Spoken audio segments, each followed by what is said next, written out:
Call to order this workshop for the Siloam Springs Board of Directors, June 2023, to cover the future fire station plans. And Chief Kreiner, when you are ready, you have the floor. Thank you, Mayor and Board. Jeremy Kreiner, Fire Chief. I'm happy to be up here tonight to kind of go over some future plans that we have. I'll be happy to answer any questions as we go through here, so feel free to interrupt me. It's a pretty brief presentation with just kind of a general overview, so we can get into some of the more nitty-gritty if we need to do that as we go through. So what you see here is Fire Station 1. So on the right is just kind of an aerial view. On the top side of that is, the actual fire station. On the bottom is where our training tower sits today. So this station was originally, it was built in 2002 and opened in 2003 for operation. So we've been operating in there ever since. Currently in this year's budget, well, I'll go through that here in just a moment. We'll just jump into the next slide. So here is just a brief overview of what our three-phased approach is to the construction and renovation of this fire station. So number one on there is what we're calling our addition to the apparatus bay. Number two is addition to the office space, and then number three is a standalone training room and training facility. So just jump in here. On number one, this station currently has 3 apparatus bays. They're drive-through bays. They're about 75 foot long, and they hold our apparatus, right? So fire engines, ladder trucks, ambulances, our command vehicles, and it's pretty much maxed out for capacity today. The station was originally, the intent of this station, as I understand it, which was before my time, was to have a 4th apparatus bay on there, and it was cut at some point in the construction process just due to cost. And so what we would like to do is to move that out one more bay, and so that would give us the needed space that we have. It would also include some storage areas and some workspace. So when we're working on our tools and equipment, currently we don't have a very good area to do that in, so this would give us that workspace that we could do that. All told, about 2,500 square foot is what we're looking at for that area. Now, this is what we had originally budgeted for this year. So in the current budget year, we had $450,000 that we had originally had intended to do the design work for phase 1 and also the construction costs of phase 1.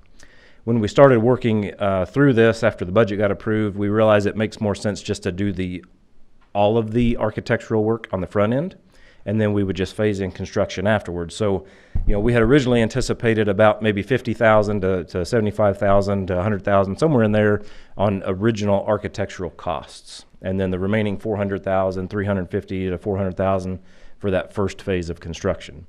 So what we're looking at now is the architectural costs are a little higher than what we had originally anticipated because we decided just to do all of it at one time, design it all at one time, and then however we decided to phase in the construction, we would already have the design ready to go and the construction documents. Phase 2 on this, up there is the office and conference rooms, so about 4,500 square foot. This would move the facility, basically add on to the east side of the office area. We would go add office space to that. We would add conference rooms. Currently, we don't have any real dedicated conference space in there, so when we're having maybe some meetings with architecture firms, for one thing, we don't really have a space to do that. We're trying to multi-purpose our current training room to do a lot of different things, which I'll talk about here in a second. So this would add on plenty of office space, some conference rooms, and then hopefully redesign a little bit of what, obviously there would be a transition from the old area to the new area that we would have to redesign as well. And then number 3 would be the training space and the restrooms. Now if you look on this map, on the west side of the building, and I'll see if I can draw it for you here. On the west side of the building, I don't know how well that's showing up, there's an open area, and that's just off of where our current training room is. So our current training room is about maybe about 25 by 30, so 600, 500 square feet, somewhere in there. It's multi-purpose. So we have our newly installed Siloam Springs Safe Haven baby box in there. We have our weather operations center. It's our interview room. It's our kids camp gathering area. It's our classroom for all of the training that we do. And really, it's one of those things that's very multi-purpose, and it's exceeding the number of purposes we need it for, now exceeding the availability of that room. And so it was originally designed. I wasn't able to find the exact number of firefighters we had in the year 2002, but it was designed for a much limited amount of staff than what we have today. And putting 20 people in that training room now is extremely tight. And at any given day, we'll have 19 firefighters on staff, plus any administrative personnel. So we could have upwards of 30 people at any given time in there, and we just don't have the capacity or the room in that current location. And so one of the original design ideas that we had was, what if we just extend that room out? And so in talks with some of the architectural firms, when we started talking about what that would look like, most of them agreed that it would be money well spent potentially just to design a standalone room, a standalone building, because when you get into remodel work, upstairs on that area is living quarters, and so there wasn't really a good plan for what we would use that upstairs for. So it would be somewhat wasted square footage. And from a classroom perspective, it would have created a somewhat narrow, rather long space. And so from just a class participation and presentation aspect, there really wasn't a good way to make that work for us. And so we got to looking at what is option number 3 here, which would be a standalone training building is what we're calling it. It would basically be a large classroom. There would be a break room there and some exterior and interior access restrooms. So currently when we're down at the training facility and, we're in our gear, we're out, practicing fighting fires and doing other skills and techniques. If you have to use the restroom, you walk all the way up to Fire Station 1. You have to go into the lobby and track all of that stuff in there. So it's not conducive. It's obviously not impossible. We've been doing it. But this would allow us a much more convenient option to where we could do all of that stuff right down there in the training facility. And we estimate about a 3,000 square foot area for that, which is where we came up with a roughly $3 million overall price tag, just with current construction costs. That's about 10,000 square foot of remodeled space and or additional space at roughly $300 a square foot. And that is in line with, obviously we don't have construction documents, so we can't get an accurate and true estimate on construction, but that is in line with what the market would seem for this type of project, and is in line with other fire departments that I've spoken with on current projects of similar size and scope. It is about what they're experiencing. So some of the square footage, the apparatus space, probably a little less than 300 square foot. The office space maybe a little bit more. But overall, we feel like that $300 a square foot would be appropriate. And with that, I'd just like to open up any questions that you may have. I know some of you were able to come by over the last week and take a look and kind of talk one-on-one about this. So happy to answer any questions that you may have. Directors, any questions for the chief? Looks like you're doing a really good job. Thank you. I don't know. You yes, were on the Dave? board probably. Yes. I don't know how many employees we had at the fire department back then, but I don't know, but it's a lot less than it what was a they lot have less. now. I know. I know that. Yeah. for Because sure. whenever they moved in that building, it was like, did we build too much building? It was Well, so, but we knew growth was coming, I yeah. told Chief when we moved in there, I knew right off that classroom wasn't going to be big enough. Yeah, because that was of one piece. growing number of the city, growing with citizens. You're going to need to grow with staff, and I know you guys have been scrunched in there for a long time. I was telling him earlier that when we had that grand opening, Governor Mike Huckabee was here, and this is when Governor Huckabee was a lot heavier than he is today, and he actually came down the pole. He sure Yeah, did. he did, and he said, if you do it, I'll do it, and he went down, and then I went down. I was like, but that was pretty impressive station when we built it. I mean, it was state of the art, but it's 20 years old. Yeah, and if I'm not mistaken, Jeremy, I know you talk about training. You have several, during the year, you have several classes with other departments coming here to train. Yes, that's correct. We on frequently, I wouldn't say every month, but probably on average every other month, if not a little bit more. We'll have other departments. They'll come and they'll burn in our tower. They'll sit in on the classroom portion of whatever we may be teaching, and we host classes actually from the state that sometimes we don't even have participants in because all of our folks have either already had that class or for whatever reason. This latest one that we did, there was about 40 people in the classroom and we didn't have space for them. We'd already committed to hosting the class. Their enrollment was a little higher, so we ended up finding room in the library for that entire week, which was somewhat of a challenge too. We had to call in some favors, I guess, and find some alternative space for what they had in there. So we were able to make it work, but we're finding that that's more and more a regular basis that we're having to do that. So, and I didn't mention, and I should, this process really began last year, right? In December, the city began advertising for engineering services or architectural services. So we took those responses that were due back in January. That's how we came to this process thus far, right? So we went through that process. We interviewed firms. We reviewed their responses. We talked to them about the phases of construction that we were looking at. We ultimately settled with Matt Pearson as the contractor that will be on the agenda for tonight. And we really talked through a lot of the programming aspects of that and said, where do we need to be? And that's really where the idea came into effect of, let's just do a standalone training room. Like, the cost of the remodel are very expensive per square foot. And so if we can just do a standalone building, kind of a fresh start, that's probably going to be money ahead square footage wise as far as that cost. So we feel very confident with this. It's been a process to get to this point, but we have been working very diligently to get it to this point. So what's your timeline for these three? That's a great question. I like to say we move at the speed of cash, but it's going to depend, right? I mean, if we get the construction documents in effect, we had full intentions of going to bid for phase one of this construction this year. But what we will do is, once we get the architectural plans done, we get construction documents, then we can start talking with the construction manager and say, what does it look like cost-wise if we did the entire project at once versus if we did it in 3 distinct phases or some variation thereof. And so what we determine, that will help us determine what we do. So are we able to come up with the entire amount of money at one time and make it happen all at once to maybe save a little bit of the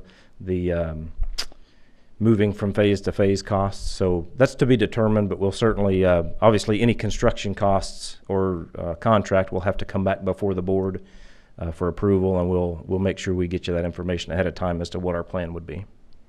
Yep. Yes.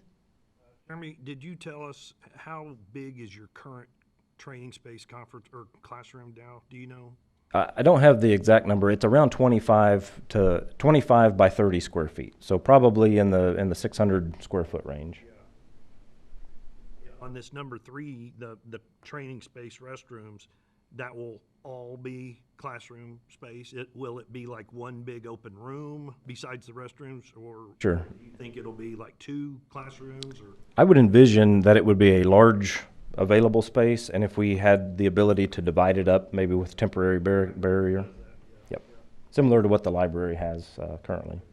And as you had said, I think you had pointed out that if we didn't do that, I mean, the first thought is to expand where we are now, but all your generators are out there. Yes. So it would be a pain to go west. Right. Yeah, we have a limited space there with our electrical components right there, and then our backup generator. They're all in that area. So. Chief, Yes. how long do you think these additions will serve before we might need more space? So we're going to try to maximize the square footage. And so, for instance, on item number 2 there, we're going to go as far out to the east as we can before we hit the setback line from the street. And the purpose of that is to get as much square footage as possible. I am okay if we have, 2 or 3 vacant offices for the next 10 years, because I feel like we're not only trying to look at the growth that we have currently and what we know is coming, but then in 20 to 25 years, is this still going to be a viable space, or are we going to be trying to do this again? And so for the foreseeable future, it should be plenty of space.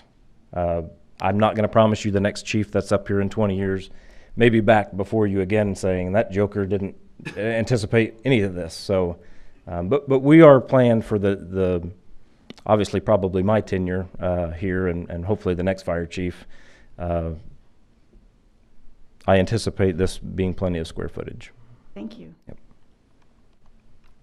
Anyone else? Chief, did you say what will you do with the current classroom? Yeah, good question. So as I mentioned, it is a multi-use place, right? So our intention would be to repurpose it to still be, that 20 by 30 space, maybe to be able to divide that up. Currently, one of the key challenges we have in that space is it is also serves as our weather operations center. And so if we have a training class in there now and we have some severe weather event come through and we need to open up the weather ops center, we're kicking everybody out, saying, hey, we've got to have this room. So if we can divide that up and have that be a standalone space and then maybe a smaller conference area, that's what we would do with that. I just have one quick question. Yes.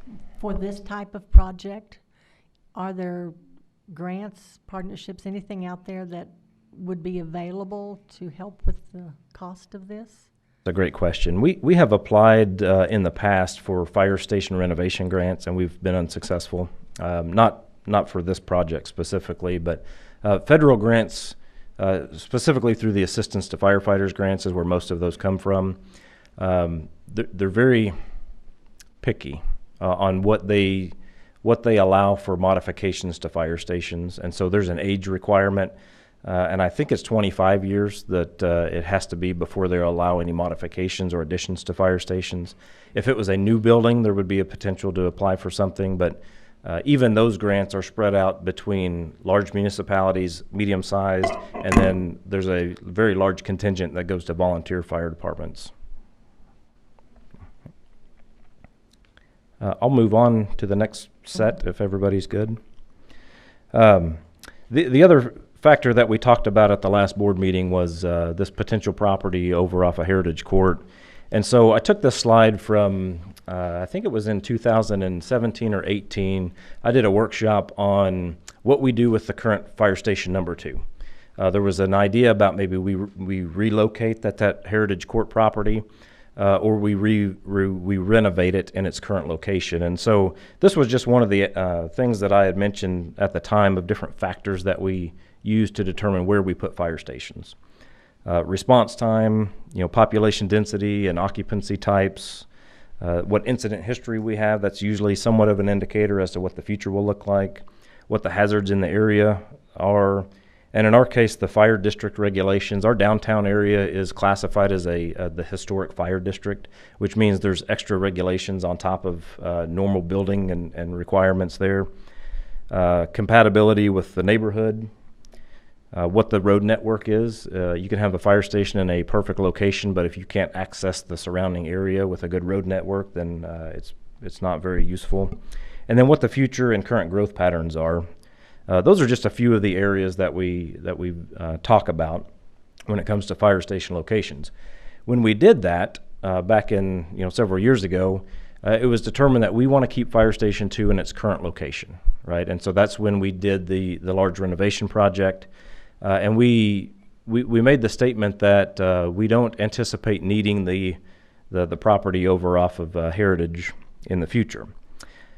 So here's where our current fire stations are. If you overlay that on the city map, Fire Station 1's off of Sherry Whitlock, Fire Station 2 downtown, then Fire Station 3 is over off of South Point on South Lincoln Street. Now, we've talked pretty openly about what our plans are for Fire Station number 4 as the city continues to grow.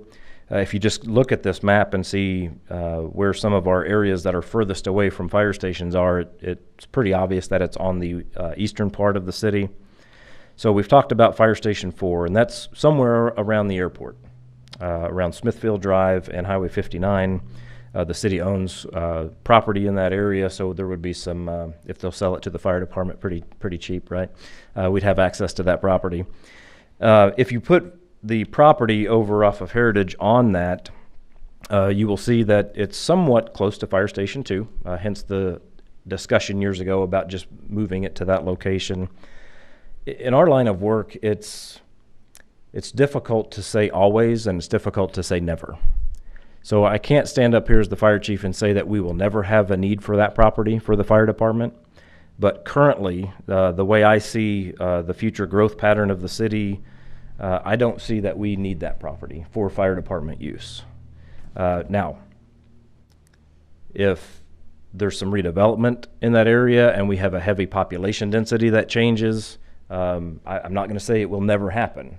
But with the current land use that's on our city records, I don't see a need for that property currently. If we get Fire Station 4 done and then we have a huge population density increase in our city, we might need one on the west side of town a little bit further. Just personally looking at it, I don't feel like even then it would be that property that we would need. I would think we would need something a little closer, if not just south of Highway 412, to give us a little bit better access to that road network. So hopefully that will answer. I know that question was brought up last month or last meeting about what our plans may be, and currently I don't see a need for the fire department to have access to that land. So, but with that, I believe that's everything. I'd be happy to answer any of those questions. Directors? Chief, just ballpark, do you remember how much did we spend on the number 2 station renovation? Total project cost was 1.75. That was inclusive of architectural fees, and I think we were over budget by about 1%.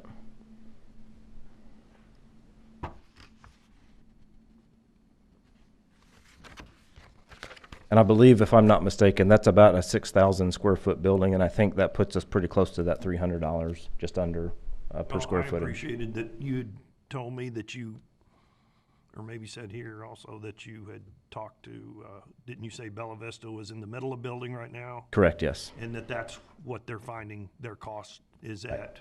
I mean, that's pretty easy comparison then if you're actually talking to somebody who's in the midst of it. Right. So, because when you told me the 300, I was like, you know, I'm behind the times. I didn't know it could be that high. But if they're in the middle of it, that's pretty darn good comparison. And their project would be very similar to what we're doing at Station 1. They've got, it is almost exclusively a remodel project, but they are adding some stuff to it. And it's their main Fire Station 1 with their offices and everything as well, so.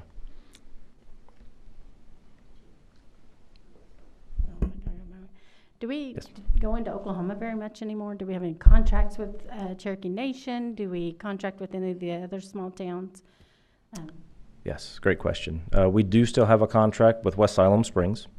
That does cover primary EMS. So as the primary EMS responder out there, it's 14 square miles is what our response district is in Oklahoma. And for fire response, we have a contract with them as well, but as a secondary responder, meaning their volunteer fire department is still primary. It's their jurisdiction, but we are tasked with responding out there. And I believe, I don't have the number exactly, but I believe it's around $350,000 a year is what those two contracts combined equate to. I missed the two contracts. I got the West Siloam, and what was the other? Oh, for the fire and the Yes, EMS. yep. They're two So separate we don't do contracts. Cherokee Nation at all? We have no Cherokee Nation contracts? We do not, and I would probably be speaking out of turn here, but our contract is with the town of West Siloam Springs, but I believe they are subsidized by Cherokee Nation, is my understanding. Because we used to go clear out to like Flint Creek and up by Stillwell and past Cockwood. We occasionally will respond mutual aid out there for Cherokee Nation or Adair County or Jay even at times. So we do go out past that 14 square miles, but it's on an as requested basis, and it's not very often that we go out there. I mean, we run, I think, just under 400 calls into Oklahoma last year total, most of which are in the town of West Siloam Springs. Because I know a lot of people, I know when Carolyn brought that up, that they were probably thinking of the Oklahoma area to go right by the Manna Center. That would have been a great location. Sure. Easy access, fast access. And so how does that affect going into Oklahoma, our current citizens? Well, that's a tricky question. So obviously 400 times a year we're unavailable to respond with as many units in our city as what we are when we're in Oklahoma. if we were to move a fire, and this is the way I view it, if we were to move a fire station west, which is what at one point was planned, right, to move it further west to benefit the Oklahoma citizens, maybe running out there, to me, that contract could have went away the next day. And then we've changed our fire station locations for what's best within our city and done it to benefit them. The way we are currently set up is we plan based on what our city requirements are, what our city limits are, and if they, for instance, Oklahoma, if they like that and feel like it's appropriate to use us as their service, then they can contract with us if they would like. So it does, I mean, there are opportunities where we're in Oklahoma and we don't have anybody available. We have one less unit available to respond inside the city. I feel currently that we're still in a position to respond to the city needs without jeopardizing their safety to go into Oklahoma. So you'll remember last year we got a grant through the federal government to hire 6 new firefighters. We added 4 other positions in this year's budget. When they all finish up with their training, which hopefully will be soon, we are going to be able to increase the number of staffed resources that we have in the city. And so we'll be at some point very in the near future at a staffing level that we've never seen before and at a protection level for the city that we've never seen. And I thought at one point was a pipe dream when I got here. But through the last 7 years, we worked hard to get to that point, and I think we're going to be in a position that we have a good level of redundancy in the number of resources that we have available, and so I think we'll be in a good position when that happens. Besides the contract with West Siloam, how do you recover those costs? Because like right now, some of our property we go to the fire department and we pay, I don't remember how much it is, once a year. Mm-hmm. How do you recover that in Oklahoma? Do you have that same kind of program? We do not. So I'll address both the fire and the EMS differently. So the fire side, we are, again, just a secondary responder, right? So we are only there to supplement the West Siloam Springs Fire Department. So we only send 1 fire unit over there in that event.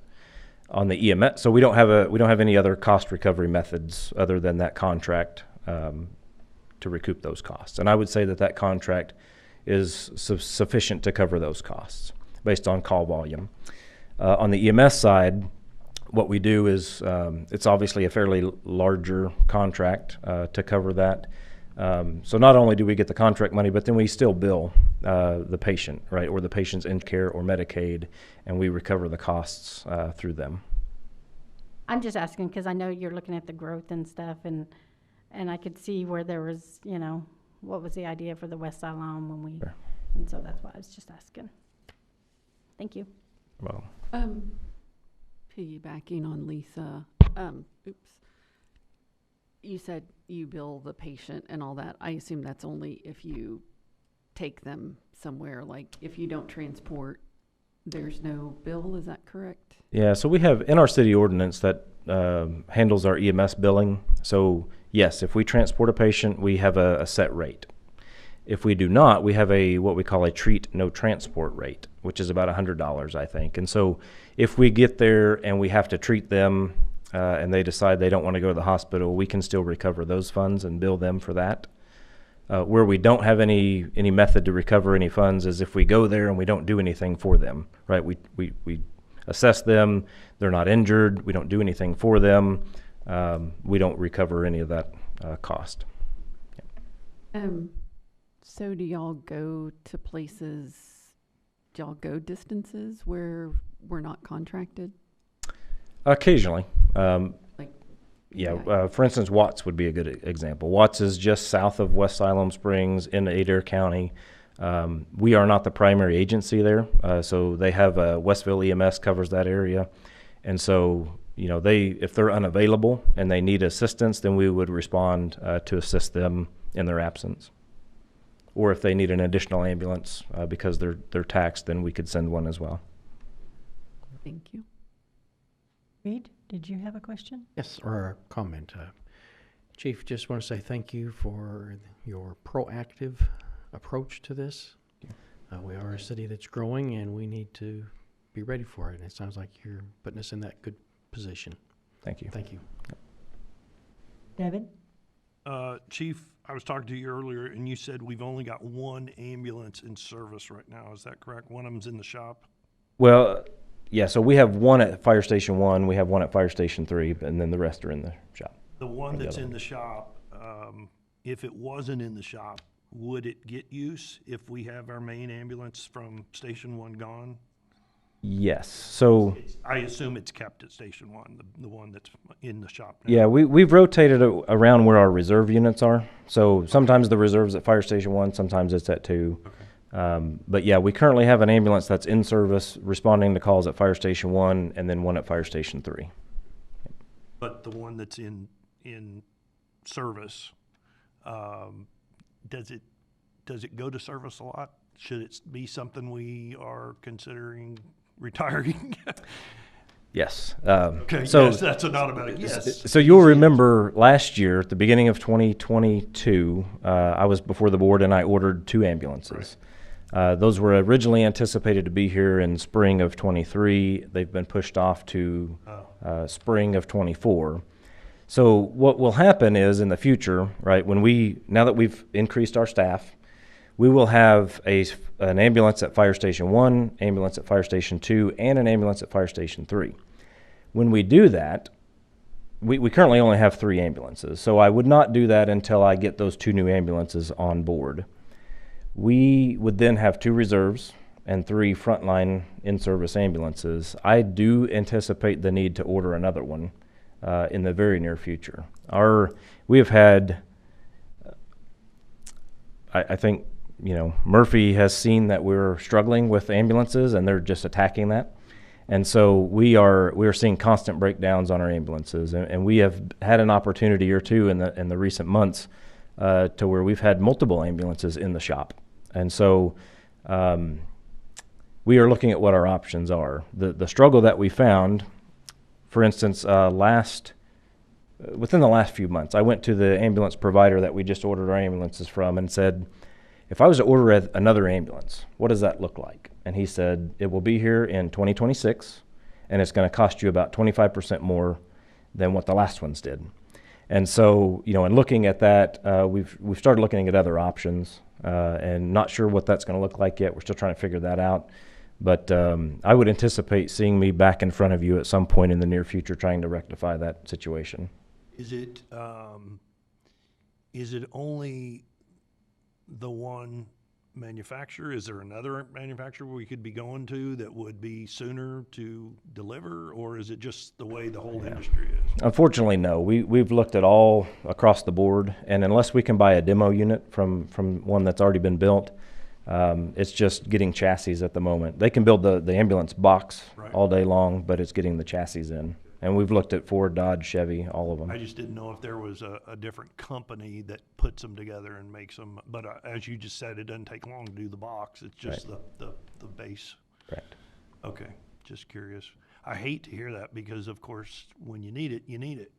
And the only reason I asked on the one in the shop was because what Lisa just brought up about if you're on a run into Oklahoma and we are needing something in Siloam, we do have a second ambulance. It's just at a different station.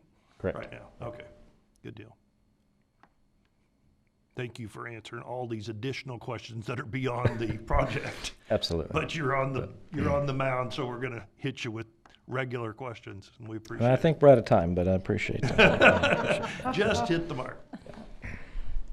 Who is our backup? Like if we have an emergency that it takes all of our ambulances to cover, and then we have another call that's, other than that call that we're already working, who is our backup Sure. for that?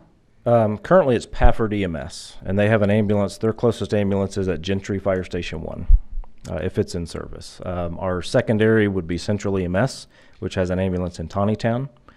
Springdale Fire Department would be the next one, which is obviously in Springdale. And then we do, if we're into Oklahoma, we do have mutual aid agreements with J, EMS, and then Cherokee Nation as well. Sounds like we're covered. Does Cherokee Nation have like one ambulance, or do they have, I mean, I'm unaware of what Sure. all equipment they have. Uh, I know it was a big deal whenever the nation decided to help the city of West Siloam, but I just don't know what all they have. Yeah, they have, and I'm drawing a blank on where the current one is, but it's about 20 minutes away from the western portion of West Siloam Springs. okay. So, yeah. And there was, They have an ambulance? yes. Yeah. There was another company, you remember Northwest EMS. They had at one point covered the western side of Benton County. They lost the contract, or actually canceled their portion of the contract, and Pafford took over. They have since went out of business effective yesterday, actually, at noon. They've ceased operations, and so hence one of the things that I had mentioned about they're going to have some assets available that they just purchased. We're talking through that right now, so we'll see where that goes. But Anyone else? Well, Christina, anything that you want to add, or? No, I think you covered everything pretty well. Good deal. I will say that where Chief has marked number 4 on the map is such an obvious location. It's a no-brainer to use city-owned property already there, and it's right in the growth path of the city. We've already been discussing future annexation, and it's far enough away from our other stations that is right where we ought to be. I know that you have said it might be something to consider in the future because of this being secondary to what you're doing now, but it may be something to consider in the future of possibly doing a combo with the police department in terms of we have the land, maybe building at the same time. Doesn't have to be in the same building, but it could be in the same vicinity because of what do you call it, economies of scale with doing it together. Because if you're addressing the fact of the growth, it's not just fire, it's police as well. So I think that's a great idea that you had mentioned you were going to talk to the chief. Yeah, no, it is, and we've had initial discussions about it. And his one caveat was, as long as his office wasn't by my office, that would be great. But no, we did talk about it a year or so ago, and so I'm glad you mentioned it because it is a good point. If it's something that we're going to do anyway, and they have a similar need, how can we partner to make that happen? So, yeah. Got to think outside the box, and that's outside the box. So we appreciate it. Well, if we have no more questions, then Jeremy, thank you very much for a great presentation. Thank you. And with that, we will adjourn our workshop and reconvene at 6:30 for our regular board meeting. Call to order this regular Board of Directors meeting for the Siloam Springs Board of Directors, June 20, 2023. Roll call. Blair. Here. Smiley. Here. Wiles. Here. Hunt. Here? Rissler. Here. Allen. Here. Carroll. Here. At this time, I would ask that you all please stand with me as Director Wiles leads us in a word of prayer. Please remain standing for the Pledge of Allegiance. Dear Father, as we come before you this evening, we just ask that you will bless our endeavors tonight. Father, that you will give us clarity of thought, that you will give us wisdom as we discuss the things before us. Father, as we make our decisions, help us to, at the root of everything, seek to do your will and make those decisions that are best for the city and its citizens. Thank you so much for the blessings that you shower upon us each day. Help us not take for granted the things that we have and the things that you give us, and Father, this wonderful place where we live. Thank you so much for loving us. Thank you for Jesus. Thank you for our salvation. And it is in his name we pray. Amen. I pledge allegiance to the flag of the United States of America and to the republic for which it stands, one nation under God, indivisible, with liberty and justice for all. Thank you. You may be seated. At this time, I would like to ask that anyone that has an electronic device, please silence that or turn it off so we don't have an interruption during the meeting. And thank you ahead of time for doing that for us. Next on the agenda is our public input time. And I would ask if there is anyone here that would like to speak to any item that is not a regular agenda item. If so, I would ask that you come to the podium. Please give us your name, your address, and you will have 3 minutes. So is there anyone here? If not, I would ask if there is anyone here that would like to address an item that is on our consent agenda. If not, then we will move on to our consent agenda. No, we're not. We are going to do some presentations first. I am sorry, Chief. I just almost skipped right over you. Chief Gilbert, if you would like to come up, please. I think you have some recognitions. Thank you, Madam Mayor. Alan Gilbert, Chief of Police, Siloam Springs Police Department. Thank you for giving us time tonight. I'm going to have Captain Scott Miller come up. We have some new officers as part of our police department. Then at a later time, I'll introduce, in the next meeting or two, we'll introduce the new SROs. Captain Spicer will do that introduction, but I'm going to have Scott come up. Captain Scott Miller, Siloam Springs Police Department. It's my privilege to introduce you some of our newest members to the department. If you guys would stand up real quick. First off, to my immediate left, is Officer Eric Rivera. He comes to us from the United States Army. He's still currently a reserve in the Oklahoma National Guard, and he joined us and went to the academy. Next to his left is Eric Henshaw. Eric comes to us from the state of Washington and has previous law enforcement experience. And next to him is Officer Tyler McVeigh, and Tyler also comes to us from the United States Army and went to the academy together. These three are our newest officers.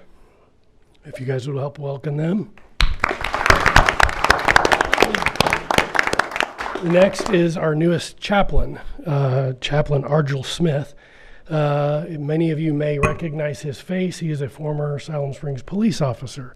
He worked for the department for about 7 years before he left us to do mission work in Spain, and recently returned with his wife, and he is currently a United States Army Arkansas National Guard chaplain as well, and he came to us and volunteers his time as our department chaplain. Thank you.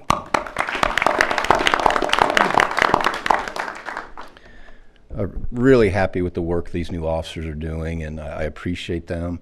You can see we're recruiting from everywhere, and then Argel has been amazing since he's come aboard to assist our other clergy that are in our department. I don't think he's missed an event. This morning we promoted one of our officers to sergeant, and he's just been amazing to work with, so we appreciate them. Next, I would like, this is one of my favorite things to do, to recognize officers with the work they do. First, I'd like to recognize James Cooley for a life-saving award. On the 15th day of April 2023, while assigned to the Patrol Division with the Siloam Springs Police Department, Officer James Cooley responded to a medical call regarding an unconscious male. Officer James Cooley arrived, assessed the situation, and realized the male was unconscious and needed CPR. Officer James Cooley provided CPR for an extended period of time on the male until the arrival of the Siloam Springs Police Department. The Siloam Springs Fire Department. The fire department arrived and began CPR on the male. They were able to establish a pulse, and further life-saving techniques were administered, which resulted in the male life being saved. Officer James Cooley, quick thinking, calmness, and decisive actions saved the life of the male and reflect greatly upon himself, the department, and in keeping the highest standards of professional service the Siloam Springs Police Department in the city of Siloam Springs. I'd like to congratulate him.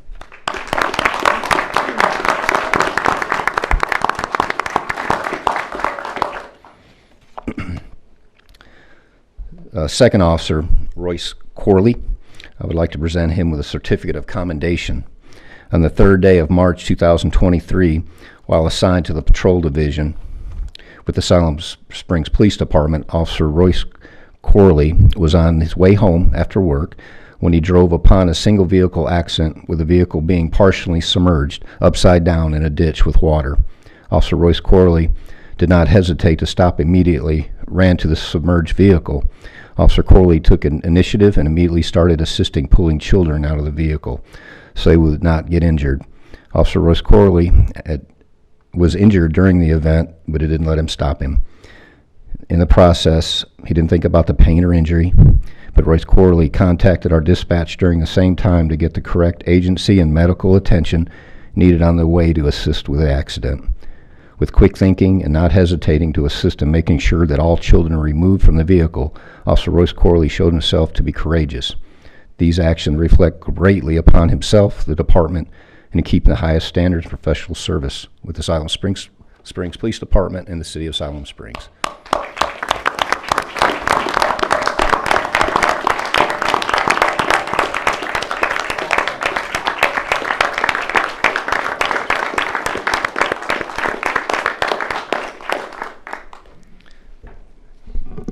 Thank you. If I could, I'll take a moment. I've been asked by board members and citizens. I just want to address the situation that's been happening in this city and some concerns with possible white supremacy. Just in the last couple days, there have been signs through this city, and I'm going to have Captain Spicer come up because it was assigned to his unit, and he can explain the process. But I want people to know when we do get a complaint, we take it very seriously, and it's assigned immediately. As soon as it comes to our attention, we assign it, and it's kind of hard to, when people just are calling and it's anonymous, it's hard to reach back to them. But I want them to know that we do take quick action and we take it very seriously. I want to have Captain Spicer speak on it.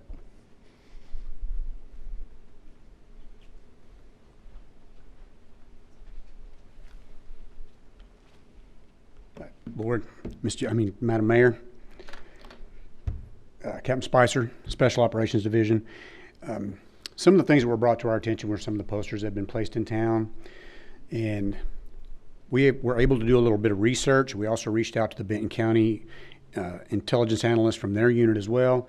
We did a little research on that, and it came back to the Patriot Group. So the Patriot Group is considered a white supremacy group, but initially what their modus operandi is they like to put these posters out on street signs, overpasses, things like that, just to try to push their message forward. We're continuing to do the research on this. We haven't located any specific moments of violence among these groups. They really just like to get their message out. So whenever we receive complaints like this, we do our due diligence within the department, utilizing the resources we have, and one of those being Benton County Sheriff's Office. We also reach out to other agencies to see what kind of information we can find, and essentially what we found is they like to create these signs that they say they conquered and they came by, and it's just essentially to get their message across. But we don't take those kind of things lightly, and whenever we do receive those, we want to ensure the citizens and the board and all those who are concerned that we do our due diligence and we do our research. And right now they're very much on our radar. And if you go to the, I'll have to look it up, but the board that actually deemed them a hate group, I have to get my old man glasses on, I apologize. But Anti-Defamation League, I apologize. The Anti-Defamation League, if you go to their site, then they have all the signs that they've created. They have been active in Northwest Arkansas. This is not the first time they've been active in Northwest Arkansas. We were aware of them. They just changed their signage a little bit, so we had to do a little more research, but that's kind of where we're at right now. We are keeping an eye on them, and we're also in communication with the intel analysts, not just with Benton County, but with other agencies to see what they're seeing, and if anything pops up on the radar, we'll be able to deal with it when that moment arrives. Thank you, Captain Spicer. Almost called you Miss Judy, Madam Mayor. Okay. You've known me a long time. But again, I just want you to let you know we do take all complaints and things like this very seriously. We've alerted our narcotics and our special operations team. We are not seeing any crimes of violence or anything that any citizens need to be concerned about. And again, I'm here for questions. I know this is kind of before the meeting before we get into everything, but if I can answer a question, if that's permitted, I'll be happy to do it. I think that you've pretty well answered the concerns Okay. that we have heard from the citizens and from the board. So we appreciate that, Chief. Right. Thank you very much. Thank you. And thank you for the presentations and for the recognitions. And we appreciate your service to our city and your commitment to our citizens. Thank you all very much.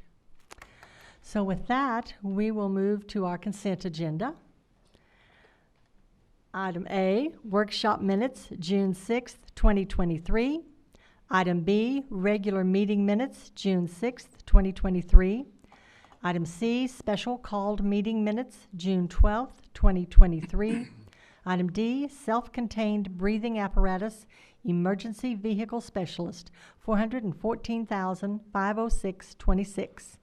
Item E, resolution 34-23, amending certain purchasing requirements for utility inventory, 35-23, Northwest Arkansas Regional Planning Commission Surface Transportation Block Grant Program, East Kenwood Street Improvements.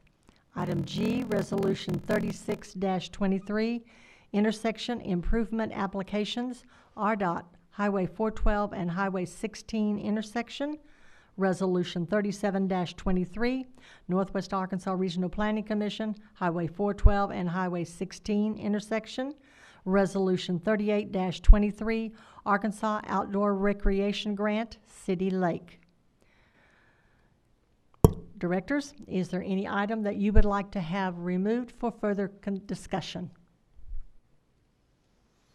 If not, do I have a motion to approve the consent agenda as presented? So moved. Second. We have a motion and a second. Roll call. Smiley. Yes. Excuse me. Wiles. Yes. Hunt. Yes. Rissler. Yes. Allen. Yes. Carroll. Yes. Blair. Yes. Motion is approved. Next is our regularly scheduled items, and at this time, before we move into the contracts and approvals, which is actually next, I would like to ask the directors if they would make a motion to amend the agenda to move item Q, which is resolution 33-23, the preliminary plat development permit for the Oak Brook addition at 3095 North Mount Olive Street. We have received a request from the developer to table this item until the August 1st meeting. So if I could get a motion to move that for consideration, and then we can address the item being tabled. So moved. Second. So we have a motion and a second to amend the agenda and move this item to discussion at this time. Roll call. Wiles. Yes. Hunt. Yes. Rissler. Yes. Allen. Yes. Carroll. Yes. Blair. Yes. Smiley. Yes. Madam Mayor, what did we Yes. vote on again? We just voted to remove it off tonight's agenda. No, sir, we have just we've made a motion to amend the agenda to move it up to discussion first before we go into the Oh, rest of the okay. agenda. Okay. Okay? I thought So- I heard a different date. Okay. So now what we will need to do is we need to consider whether you would like to make a motion to table this item, since it was a request from the developer. That is totally up to you, at your discretion. So I will leave that to you. If you want to make a motion to table, I will accept that motion. And if you do not want to do that, we then can accept a motion to go ahead and move forward with discussion on this resolution. Madam Mayor, Yes. I am interested in tabling, but will there be an opportunity for anyone that is here to ask questions if they want to at this time? Or would those be at the August meeting before they could ask questions? If I understand it correct, if we table this, we can have a discussion on the table motion only. Is that correct, Jay? That is correct, Mayor. Okay. So there would not be open discussion on the resolution itself. Okay. Can we go ahead and open discussion and then after discussion have a motion to table? Yes. If you wish to waive the rules, yes. Yes. That would take a vote. Madam Mayor, Yes. can you repeat that, please, Jay? Normally, if motion to table, that takes priority over everything else, and if there's any discussion, it can only be about the motion to table. But if the board wishes to waive the rules and open it up for discussion on the merits of the motion before they consider the motion to table, they can do that. But it requires a vote of a majority of the board to suspend the rules. So the motion is to suspend the rules. Yes, and allow debate on the. I think his question is, can they have discussion now before the motion to table is made? That's correct. Right. I think what we have to do is suspend the rules in order to allow the discussion.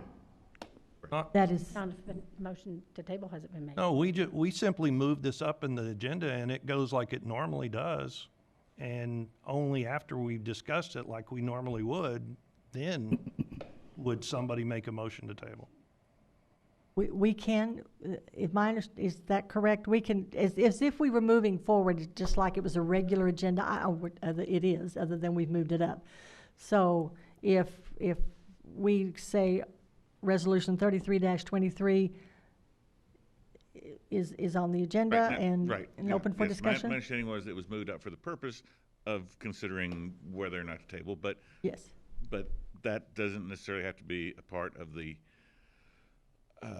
previous motion. So that said, yes, if you want to go ahead and have a discussion, if there has not been a motion to table or a second made, then yes, you can proceed to do that. And we have not had that. So then, since we have moved it up, you all have agreed to amend the agenda and move that up, then I would send that, then we would open up the floor for Resolution 33-23, the preliminary plat development permit, to be placed for consideration. So I would have a motion then to do that and a second, and then we would open discussion. Megan, would you like to brief this perhaps before we look at that? I've got some questions for Megan. Okay.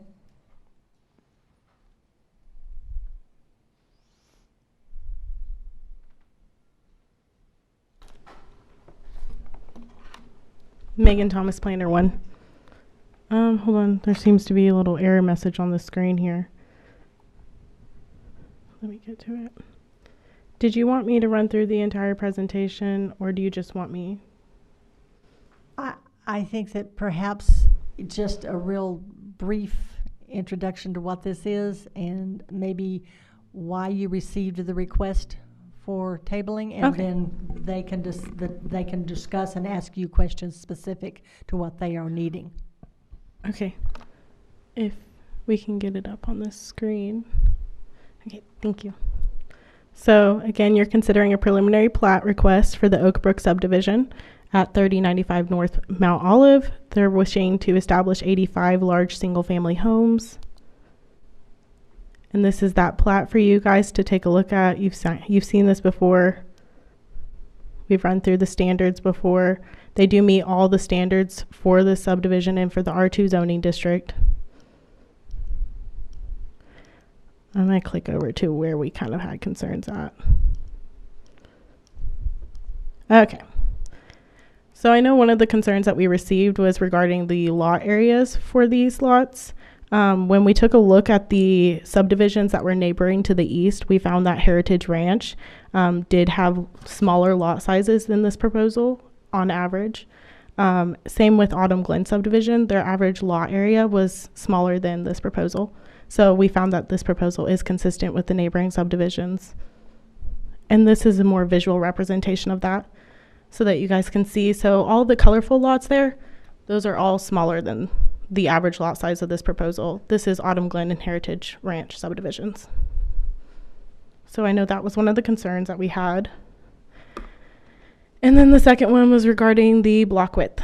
So on the screen, I have the red line indicating where the block width is measured from. You can see they're requesting a block width of 370.5 feet. That is 29.5 feet less than the required 400 foot. The reasoning for their request is that their lot size is 660 square feet for the width. They cannot increase that width. They have to work with what they have there. If they were to have a 400 foot block width there, these lots along the edges would have significantly less yards, less backyards.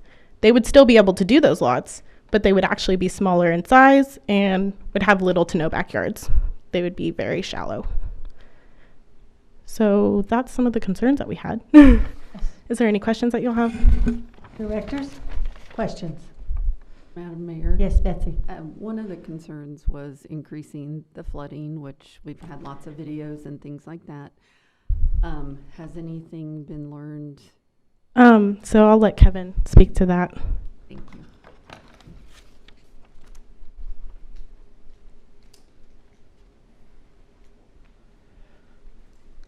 Thank you. Kevin Moore, City Engineer. Part of that request to table was to provide some more time to look at a third option to possibly over-detain on these lots. That's something I requested of the engineer of record, and that's something that he's looking at. So what we have currently is an option with no detention and an option with detention, and the option with detention is worse. So that's why the proposal shows no detention. There's no impact from this property to the properties downstream. The development is a marginal decrease. Again, it's only a few percent, but it's also about 8.5% of the total area draining to that point. So I think to expect a larger decrease might be a little beyond the capabilities of this lot. And I know there was also a discussion about a special hazard area. The FEMA special hazard area is an area where flood insurance is required rather than just optional or recommended. So, and that is actually south of this lot. So that starts off this lot, and it's not part of what we would be looking at here. So one of my concerns would be if it's south of that lot, and then that lot is built, it is going to cause more flooding and more problems. And I don't know if, like, you've seen the video across the street, the Bennett's. Right. I just don't understand how all of that is not going to get worse. And then the last meeting, there was a question of, I know Ms. Morris was concerned about the flooding on her property, and the builder or developer said, well, her land is higher, so it shouldn't be a problem. But then my understanding is they're going to bring in dirt and make theirs higher. So it just seems like it's all going to create more flooding issues. The Morris property, is that Kevin, to could the you east? raise the mic, Oh, please? I apologize. Yes. Thank you. Thank you. The Morris property, was that to the east of this? To the or south. South or southwest? South and west. Southwest.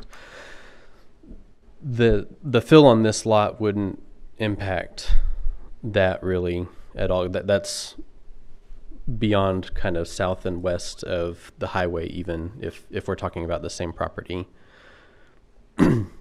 So I'm unsure what that comment, I guess I'm unsure what that question was.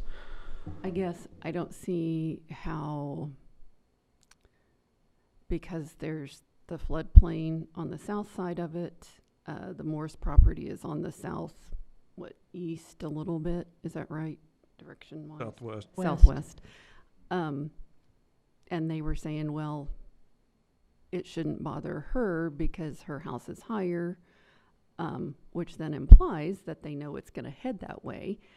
And then they're going to bring dirt to fill it in. How is any of this? I just don't understand how it's not going to make drainage worse, flooding worse. Yeah. Okay. Because we already, sorry, because it seems to me, yeah, I know I'm known for little bits and pieces, jumping in there. There's already a serious problem. And is that serious problem being addressed? And then how this just seems like it's going to contribute to a serious problem we already have. The problems south and west in the existing floodplain would not be addressed by this project. And I don't know that enough of this property catches that drainage to give them an opportunity to even address that. And so I would think that would be maybe further up northeast of what's being done here. The option not to have detention is when it's shown that getting the water off this property as quickly as possible is a benefit rather than holding it back to where all that water is releasing at the same time. And so I think hopefully that answers your question. I know it's kind of, it's difficult because it's a large amount of water as well. And it's really difficult to kind of comprehend that much, the amount of water that we're dealing with. It's about 540 acres, and their proposal sits on 40 acres of that. It just, the Bennett property, because that's what I've been out to most recently, it just seems like it's going to add to that. And I mean, it doesn't look like a little dry stream. I mean, it's a river. Right. And I don't see how this isn't going to make it worse. The numbers we have show that it won't, and that's really all I can say. I do think a small benefit, a lot of the issues that they're seeing and some of the complaints we've received are about debris getting caught in that area. And so the possible removal of some of these trees may be a benefit to that. But as far as the drainage improvements as a whole, they won't really see a differing amount of water coming through that area. Madam Mayor? Yes, Mindy. I think the mayor asked this, and I'm wondering as well, can you all tell us why they decided to ask us to table this until August?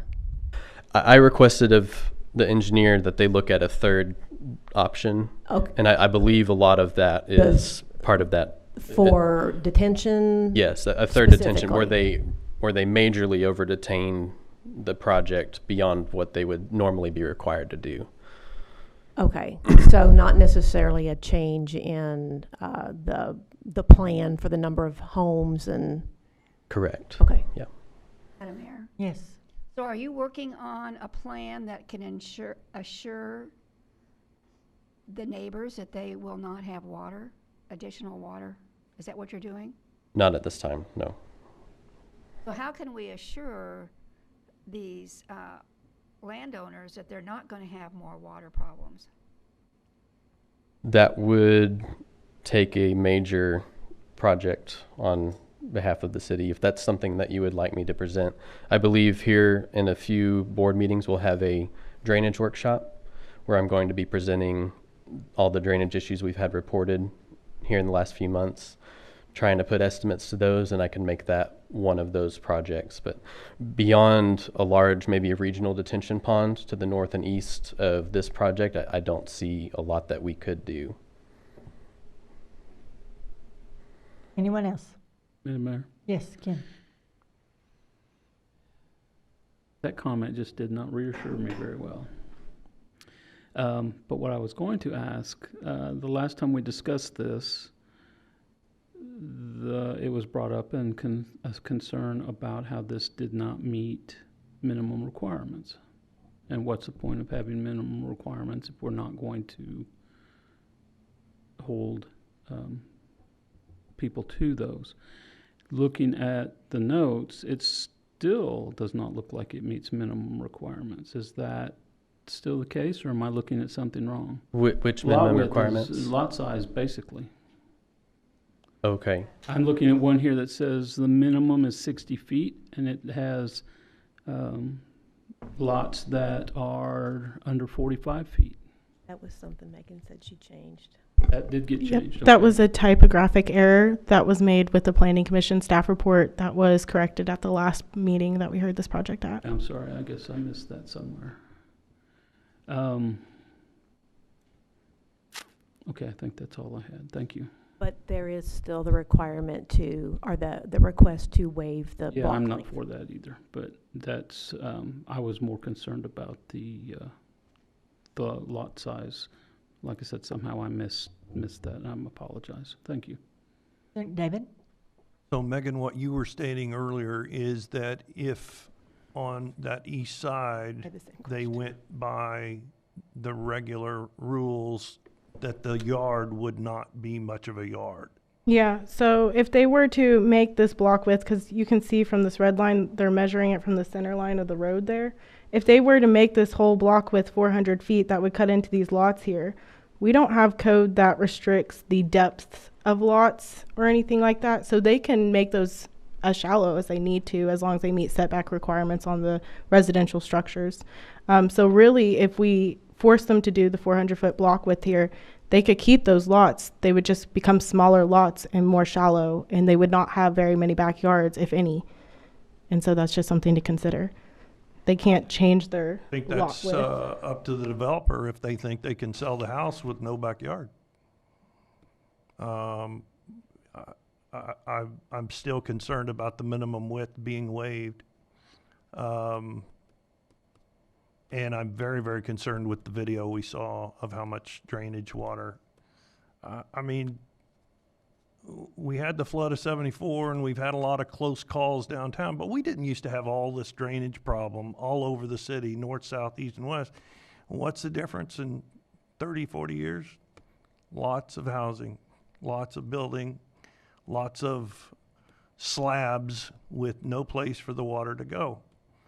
And if we just keep doing this without any concern for that, at some point somebody's going to get their house flooded as if they were living right next to the Illinois River. And we will not have done them any favors to keep adding these housing developments. So the block width waiver is still, that's not been changed. That's correct. Okay. Thank you. Anyone else? Is there anyone in the audience that would like to address this resolution 33-23? Yes, ma'am. Yes, if you'll come to the mic and give us your name and address, please, and you will have 3 minutes. I sent And you. pull that, you can pull that down, Missy. Sorry, thank you. My name is Missy Morris. I live at 1951 North Dogwood or 2951 North Mount Olive. I have 2 addresses. I'm the person that is concerned, and I'm concerned too, because at the planning meeting they had a plat and it said hazardous flood runoff. I'm concerned about my well more than anything else. I've had wonderful water for 35 years, and the people next to me, the Arnolds, they've had great water. That we are all on a well. We're on septic systems. I mean, we can't handle a bunch of water from 85 houses running onto our property, whether it comes, from one side or the other.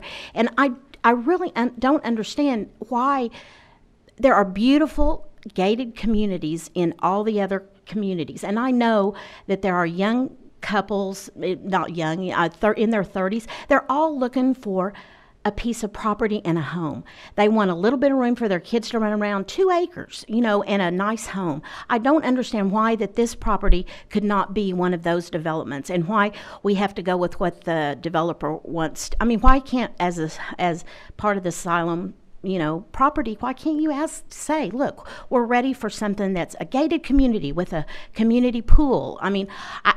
I just feel like that there are other ways than just forcing all these homes right on this piece of property that already is going to flood and cause problems. And if you know about it beforehand and then it happens, then I think it's just, obvious that somebody's going to have to say, okay, we knew it was going to happen and now your house is flooded, and is it your fault? I don't know. Is it mine because I didn't move? I don't know.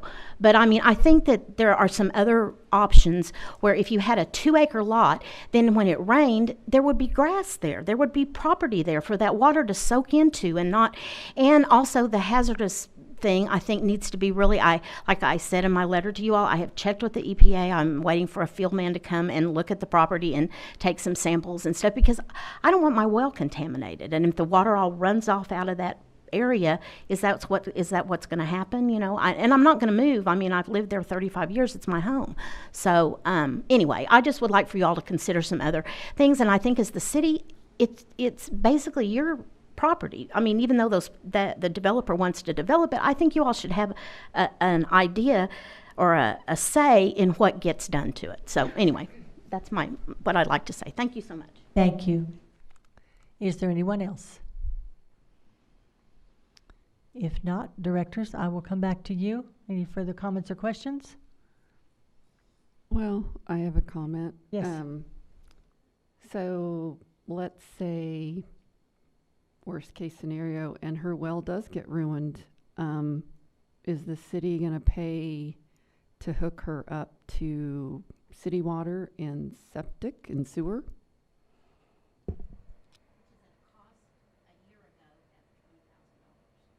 Right. I mean, that's pretty prohibitive. Misty, if you want to speak, that's fine. Okay. Because I know, due to some mistakes, I know somebody else who had to hook up to septic, to city sewer, because the city made some mistakes and it cost him a lot. And I just don't think that's fair to do to citizens. Or for us to allow something to be built and then something like that happens. So, Madam Mayor? Yes. I know this property is, we either just annexed it or we're looking at annexing it. Will that involve automatic septic hookups or water utility hookups? Because I think your property is in the annexation, isn't it? It's not? Oh, okay. Okay.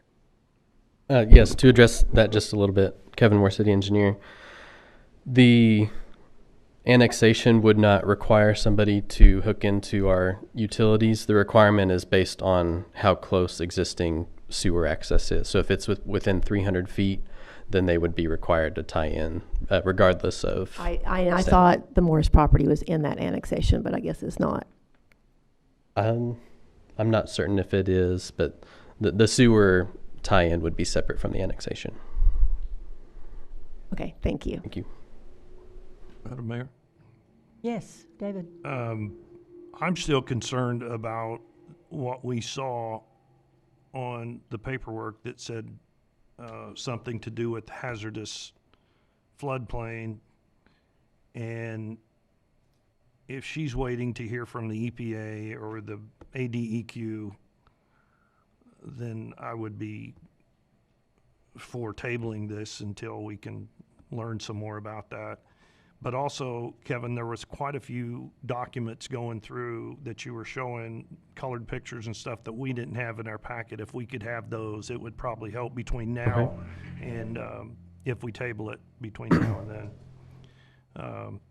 The one that had, well, there were several that were not in our packet, but that would certainly help us on the next meeting. Madam Mayor? Yes. I think once you hear the word hazardous, you become a little cautious about what you're doing. And if she's waiting on someone to come out and look at her property, then I would be in favor of tabling this as well until that happens. Madam Mayor? Yes.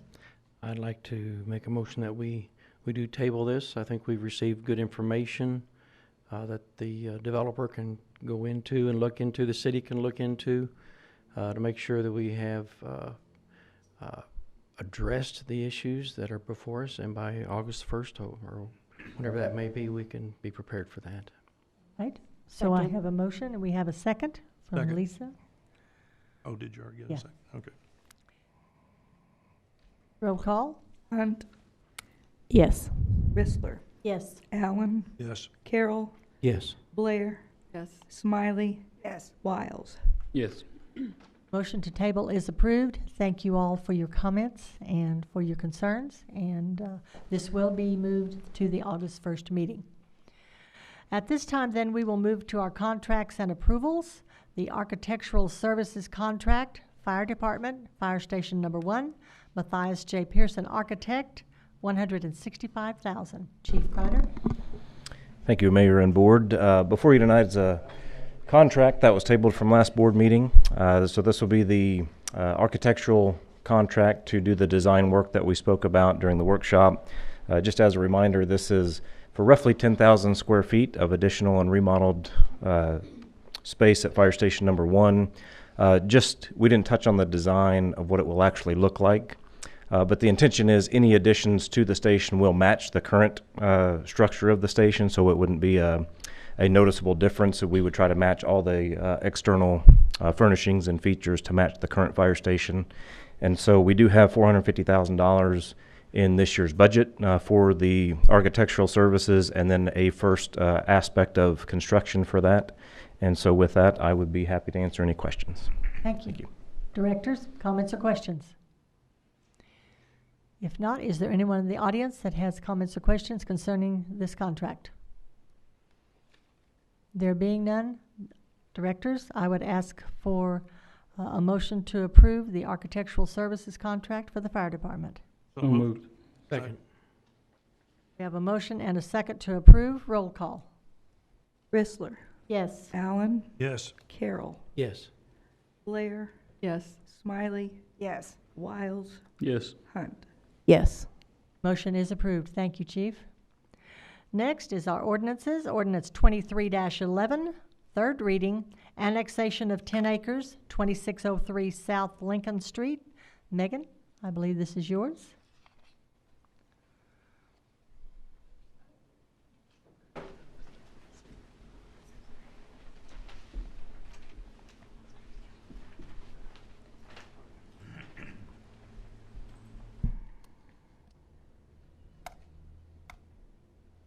Oh, sorry, we were looking up something. Miss Morris is included in the annexation. Oh. Just so y'all know. Okay. Okay. Megan Thomas, Planner 1. This is a third reading for an annexation request to annex in 10 acres of property located at 2603 South Lincoln Street as R2 residential medium and C2 roadway commercial. It should be noted, staff has placed a stop work order on the construction for this project until the drainage issues have been resolved. However, the stop work order does not impact this annexation request. Staff is still recommending approval of the request with no needed conditions, and staff is available for any questions that you may have. Thank you. Thank you, Megan. So, directors, I will remind you that this particular reading an ordinance is for the annexation only. So, with that, do I have any questions or comments from the board? If not, is there anyone in the audience that would like to address this ordinance? Then I would ask then that I have a motion to place ordinance 23-11 on its third reading, suspending the rules and reading by title only. So moved. Second. We have a motion and a second. Roll call. Allen, Yes. Carroll, Yes. Blair, Yes. Smiley, yes. Wiles, Yes. Hunt, Yes. Rissler. Yes. Motion is approved. Christina? Ordinance number 23-11, an ordinance accepting the annexation of certain territory having the address of 2603 South Lincoln Street to the city of Siloam Springs, Arkansas, and assigning same to a ward. Thank you. Do I have a motion to adopt ordinance 23-11? So moved. Second. We have a motion and a second to adopt. Roll call. Carroll, Yes. Blair, Yes. Smiley, Yes. Wiles, Yes. Hunt, Yes. Rissler, Yes. Allen. Yes. Ordinance 23-11 is adopted. Next is ordinance 23-14, second reading, annexation of 40.40 acres, more or less, 3100 block of North Mount Olive Street and the 700 block of West Pittsfield Street. Ben? Yes, thank you, Madam Mayor, members of the board. Ben Rhodes, Senior Planner. So yes, before you is the second reading for the annexation. That's 40.4 acres at the property located at 3100 North Mount Olive. That is the same site as the Oak Brook addition that you guys just tabled. As a reminder, the request is going to R2, the single-family zoning.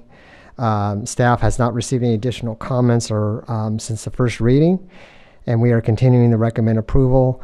And just for a point of clarification, we did look up the Morris property, and that is on the east side, which is the side closest to Oak Brook. That would be included. So The frontage of her property is already in the city limits, so it's just the rear acreage that would be annexed in with this request. So just to be clear wanted to make sure that was on the record, that you guys knew that. And with that, we're available for any questions. Thank you. Thank you, Ben. So again, this is an ordinance concerning annexation only for the 3100 block of North Mount Olive Street.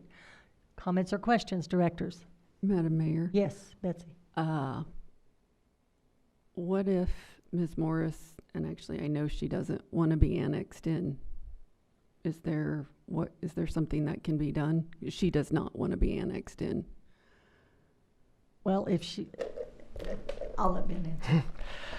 It was a group petition, so how that works is if there's 50% of the landowners and 50% of the land area or greater that are agreeants to the petition, then the petition is granted by the county for consideration. So it's a majority rule situation, yeah. I know in the past when the city has annexed places in that there are people who have fought it and won to not be annexed in. I mean, is there any way that you're aware of to go about that? Unfortunately, there really isn't, because what would create is an enclave. So say if we were to excise her lot and just not include it, the state statutes won't allow that, because it would create an enclave where there'd be city limits surrounded on all four sides, like basically a little donut hole in the city. And we're not allowed to do that by the statute. So there's really, if she wasn't included, basically the whole annexation wouldn't happen, because to even take out the properties south of her, then that would create even a bigger enclave, because they're surrounded pretty much on all sides. So there's really not a lot of options there to remove her, unfortunately. So. And Ben, if I'm not mistaken, that state statute was changed just not too terribly long ago? Five or six years ago. Jay would probably know better, but around that time, yeah. We used to have a lot of these enclaves around the city, and some of you might remember from 2 or 3 years ago, the previous city administrator had me work on that to basically take all those in, so that we don't have any enclaves anymore in Siloam Springs. So anyone else? So Ben, you're saying part of her property is being annexed? That's correct. So in 1969, there was a very big election annexation, but it only took in the frontage of these lots. I think it was about the first 300 feet, but I'm not exactly sure about that, but roughly around that amount. So what happened is that rear acreage was not included in that previous annexation. So it just kind of creates a double, where she might have a city address, but the house proper is actually outside of city limits. She just said she's not in the city limits. The house isn't, but the frontage of the property is. Like where the street. Correct. Okay. Yeah. I honestly don't understand why you cannot have, I mean, she is one homeowner, and the petition of all the other homeowners have included her property without her approving or asking for it. And number of homeowners doesn't quite make a lot of sense. The property to the south is bisecting that entire acreage and creating an odd shape in the middle of that marshland where the corner is. So it's just one of those things where you say, how is it that someone can just automatically be taken in, that it would be very easy to go right by her property line and exclude her? I understand that you don't want to have the enclaves but we've got jaggedy lines of city limits all over the city. And if someone specifically says, I don't want to be in it, I don't understand why we would force it just because a bunch of surrounding property owners say, yeah, we're going to petition this, and you are part of what we've drawn out. I mean, I think that's a fair point. In the Villaview annexation, not everybody wanted to be in the city limits with that. But that was a housing addition. That's a different thing than this right here. This is raw property in her own. This is not a housing addition where she is. This is her 35 years, 5 acres, whatever she's got, and it's very different than an entire housing addition as Villaview addition was. That is understandable, where if the majority of the homeowners in that area say these streets have been a problem and we have put up with it long enough and we're going to, this is a separate thing. This is not a housing addition where she is. So I don't understand how the property owners around her can force her raw property with one home to be forced into an annexation.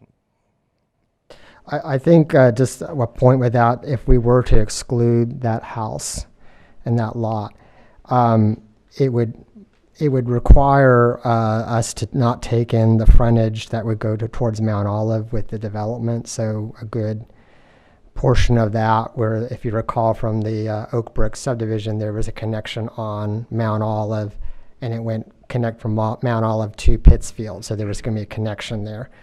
That would have to be excluded out of the annexation in order to not create an enclave for the Morris property.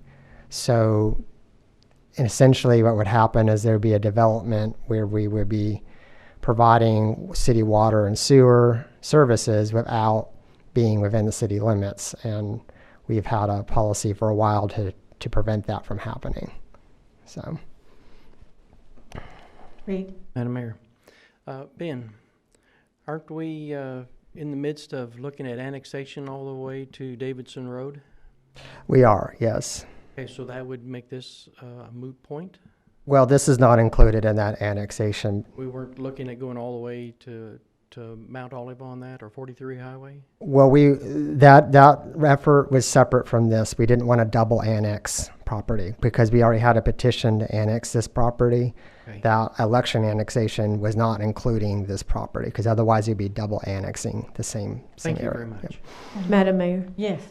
Piggybacking on that, I think when we talked about annexation at the last meeting, didn't we talk about wanting to bring in those couple of enclaves on Villaview to kind of square that off? And yes. So that kind of does start squaring off that whole area I think we're talking about. That's correct. We were taking both sides of Villaview. Okay. Yeah. Madam Mayor. Yes, Lisa? Hey, Ben, to make it easier for everybody to understand, can you put up a map of what we're talking about? Because you said a donut hole. But then again, when we're talking, it sounds like it's on the edge. Just for clarity. Let's see if I can get that up here. That might work, yeah. Okay, so thank you, Megan, for bringing this up. So I believe the Morris property is the one that's down here. So this is the city limits line coming in across, coming like that.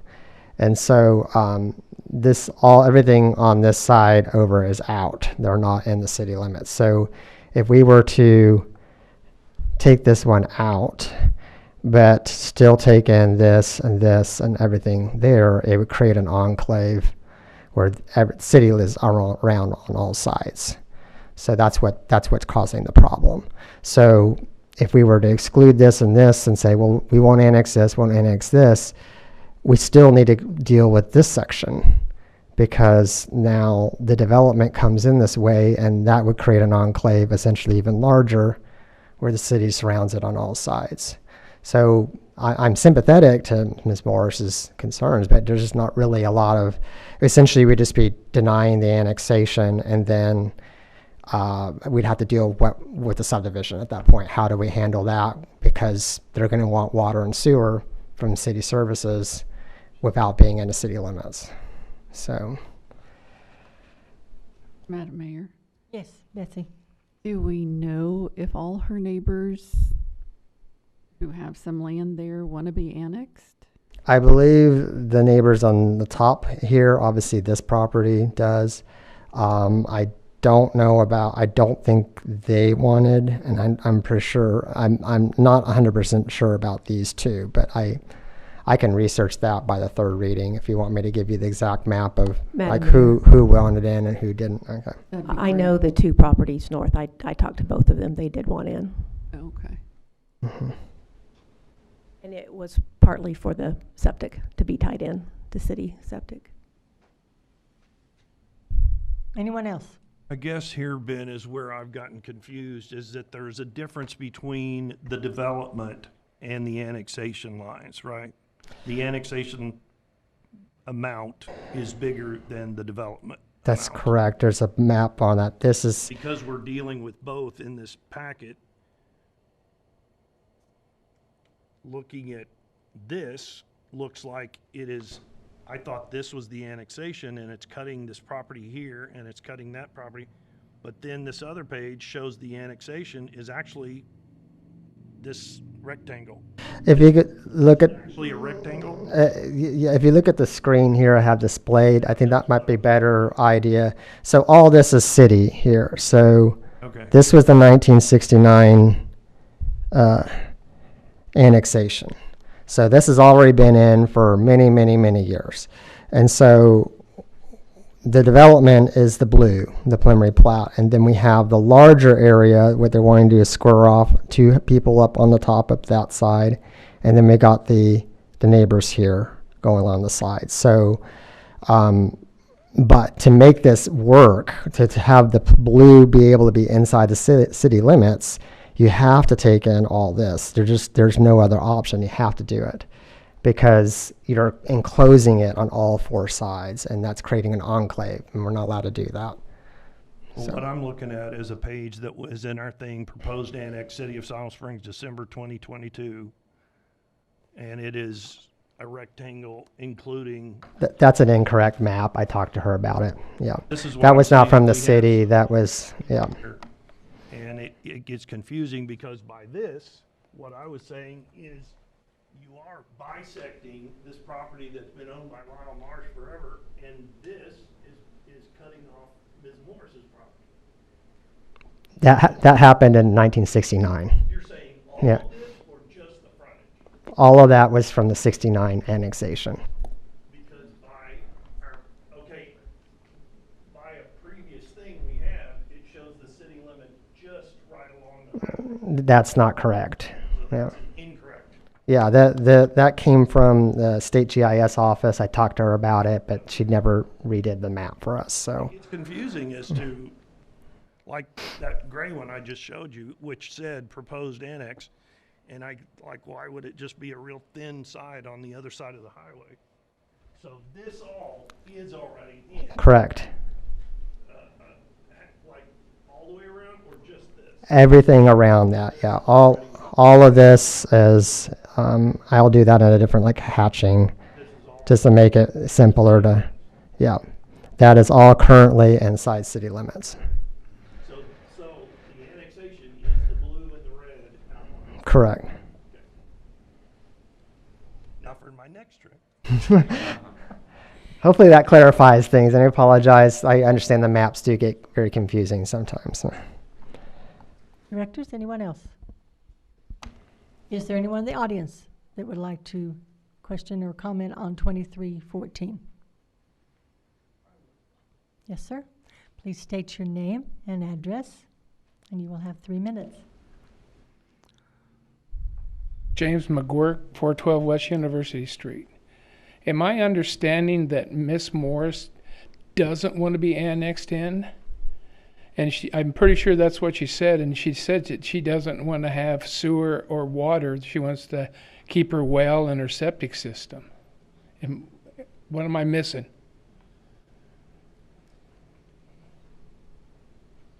That's it. That was her comment, yes. Yeah. So is the city going to force her into this? Jay, can you explain the state statute that talks about annexation by majority of the property owners? Well, I mean, that's essentially what it says, is that if a majority of the property owners in a tract and constituting a majority of the acreage within the tract petition, then that is all that's required for a legal annexation. That is the key word, the tract. This is not a tract. Villa View Addition was a housing tract. This is not. It's two totally different things. It's apples and oranges. Thank you. Thank you. Yes, sir. Ron Homeyer, Civil Engineering, 701 South Mount Olive. I was trying to just listen in, but the state statute for annexation by petition that Jay just explained is the state statute that applies to raw land and subdivisions. The same, is my understanding. So to try to say that this annexation would be different from Villa View when they both use the same state statute, I think is a bit of a misstatement. Sorry. Thank you. Thank you, Ron. Anyone else? Directors, I will come back to you. Comments, questions?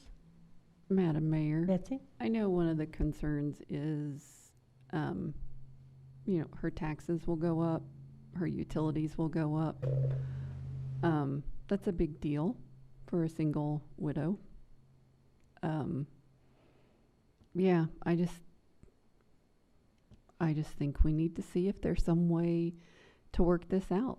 I'm like, can we give her back the front part of her property? Because then 43 is county. That's probably not possible, but yeah, this just doesn't seem right.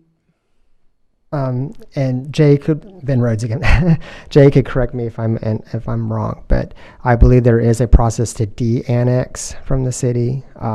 So if Mrs. Morris wanted to de-annex her entire property going all the way to Highway 43, then the enclave thing becomes a moot point because she would not be enclosed across the street, as I would understand it from the maps. I need to look at the map again, but there is a process to de-annex. I just wanted to make sure that you knew that. So. You, Ben? And Mayor? So she would have to de-annex all her property. Once this annexation, if it is approved, then she would have to go back, because part of her property right now is in the city limits. She would have to request for the de-annexation of all of her property. That would be one option, yeah. Or she could do it now with just the frontage, but if this was to pass and her entire property came in, she could go to a process to de-annex from the city, provided it's not creating an enclave. Right. Right. Okay. Madam Mayor? Yes. And even if she was in city limits, she does not have to get on our utilities. No. We have a lot of people that are in our city limits that still have wells and septic tanks. I don't think we're going to, I mean, usually that's triggered by new development and new water taps, not existing services. So. Madam Mayor, Yes. so she could choose to stay with her septic and well. Is that what I'm hearing you say? Yes. Even if she were annexed in? That's my understanding, right? And Carroll Electric, I guess? Okay. You need it. Okay. That's Heard my you saying understanding. that, but- Speak up if I'm incorrect, but that's my understanding. I don't know about, but she will be allowed to have her septic and her well. Okay. You want to? Let's have Kevin clarify that. Just he's coming up. So. Kevin Moore, City Engineer.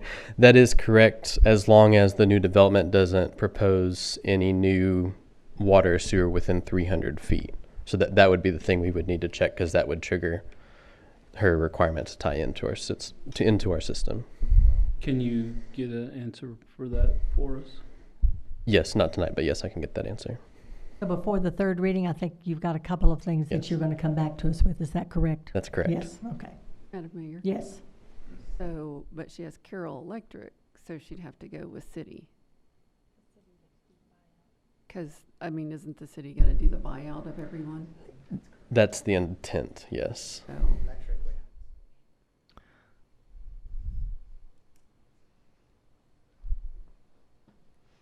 Anyone else? I would like Yes, to just Christina. comment and state that regardless of this annexation, Carroll Electric is in the city's territory for electric service.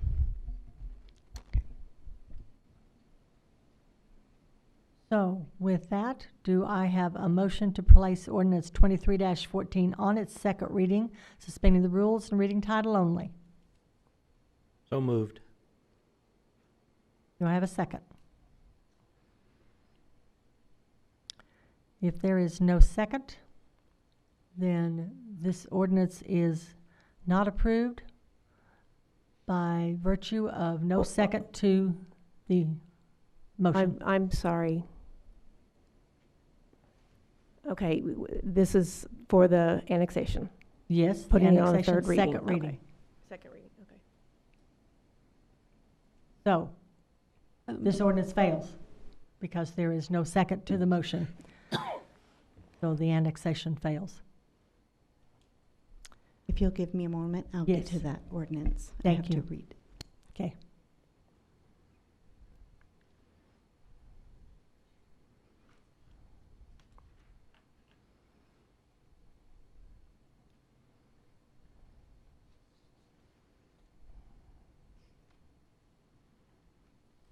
What are we waiting on?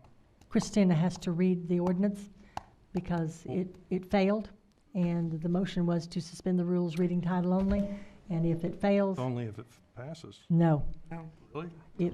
Yes, If it dies for lack of a second? yes, if it's not passed or if it dies from lack of a second, she has to read the entire ordinance.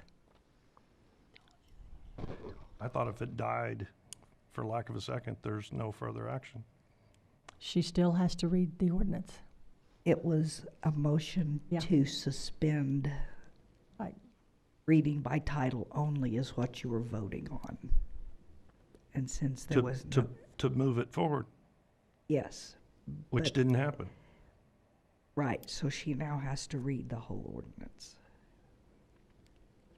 The motion was to have it on the second reading, Suspending the rules and reading title only. Right. That was the motion. That motion did not pass. Therefore, that motion is moot. Can Is you it not? clarify, Jay? Madam Mayor, yes, I believe Director Allen is correct. That, Okay. Because it's simply not going forward. It's not, the motion was to put it on the agenda, but suspending the rules. But the part of the motion to put it on the agenda, that did not pass because there was no second. So it is no longer an agenda item, and it has failed. Okay, so I'm sorry, I misunderstood what we had talked about earlier. So, Christina, you will not have to read. Thank you very much. So next, we will move, yeah, she's glad. Next is ordinance 23-15, second reading, vacation of utility easements 224 and 302 South College Street. Megan? Thank you, Madam Mayor. This is the second reading for a request to vacate portions of 4 existing utility easements located at 224 and 302 South College Street. Staff is still recommending approval of this request, and there are no needed conditions. Staff is available for any questions that you may have. Thank you. Thank you. Directors, comments or questions? Madam Mayor. Yes. Megan, were there any letters or complaints, concerns sent to this? Nothing. We have not received anything on this request. Okay. Is there anyone in the audience that would like to speak to ordinance 23-15? If not, directors? Do I have a motion to place ordinance 23-15 on its second reading, suspending the rules and reading by title only? So moved. Second. We have a motion and a second. Roll call. Smiley. Yes. Wiles. Yes. Hunt. Yes. Rissler. Yes. Allen. Yes. Carroll. Yes. Blair. Yes. Motion is approved. Christina? Ordinance number 23-15, an ordinance vacating and abandoning portions of 2 utility easement right-of-ways at 224 and 302 South College Street. Thank you. Next is ordinance 23-16, first and only reading, waive competitive bidding, property insurance, Moss Insurance Group, declaring an emergency. Misty? Good evening, Madam Mayor and Board. Tonight it is time for our insurance renewal for our property. We did get AML's quote, and it was $220,430.01. We are currently with Moss Insurance Group, and their quote is $401,823.60. Moss Insurance does offer better coverage, way better coverage. They do cover our electric lines, our statues, cash, lost records, our museum artifacts. If we build a building or we purchase a building, they will cover it with it won't affect the budget. They don't charge us throughout the year. Their coverage is just all around better. So staff is recommending that we stay with Moss, and we are available if you have any questions. Thank you, Misty. Directors, comments or questions?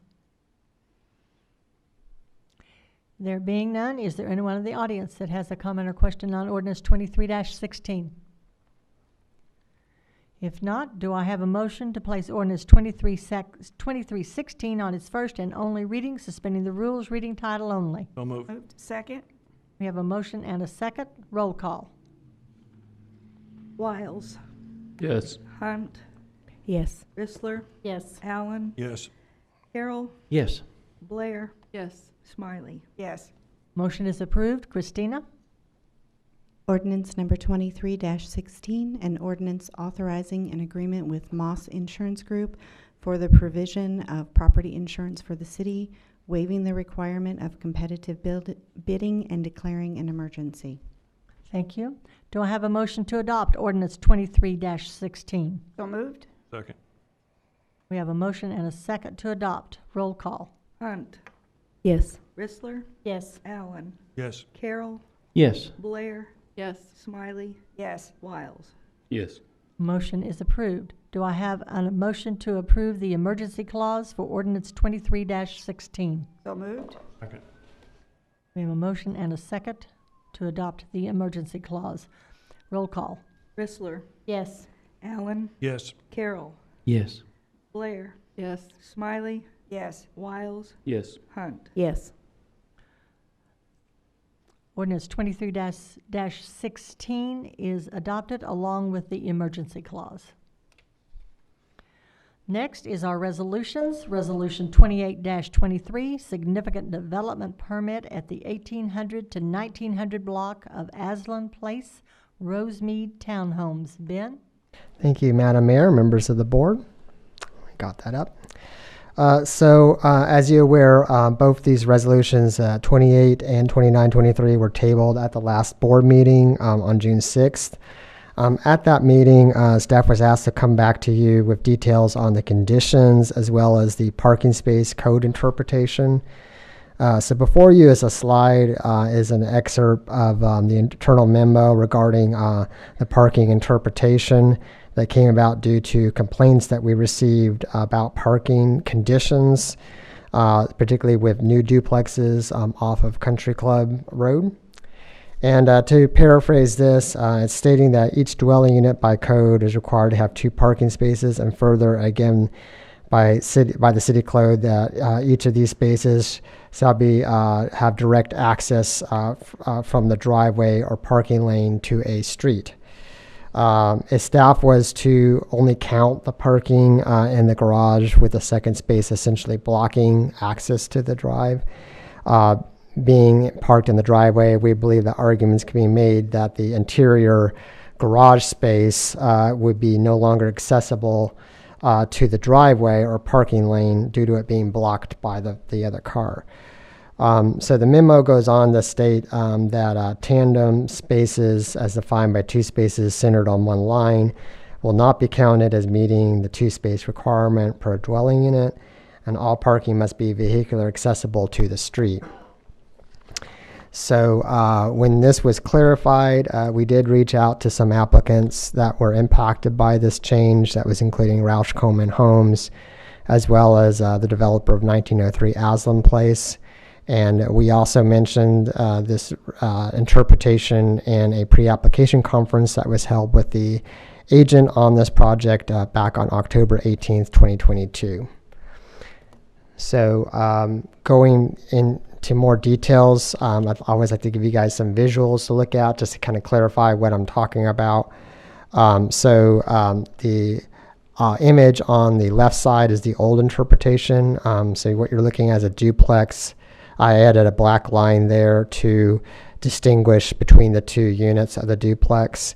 And as you can see, this is an actual image. It's not photoshopped or anything, and it's showing cars, blocking not only the sidewalk, but also blocking the first vehicle is being blocked and not able to get out unless they somehow get around that first vehicle that's blocking in the space. So what we're doing is the interpretation, if you will, is on the right. That's a new interpretation, and this is taken from the actual plan. And the blue rectangles indicate what a vehicle size roughly would be, and that those would be parked side by side, essentially, in front of each unit, so that each vehicle can easily get in and out without being blocked by another vehicle.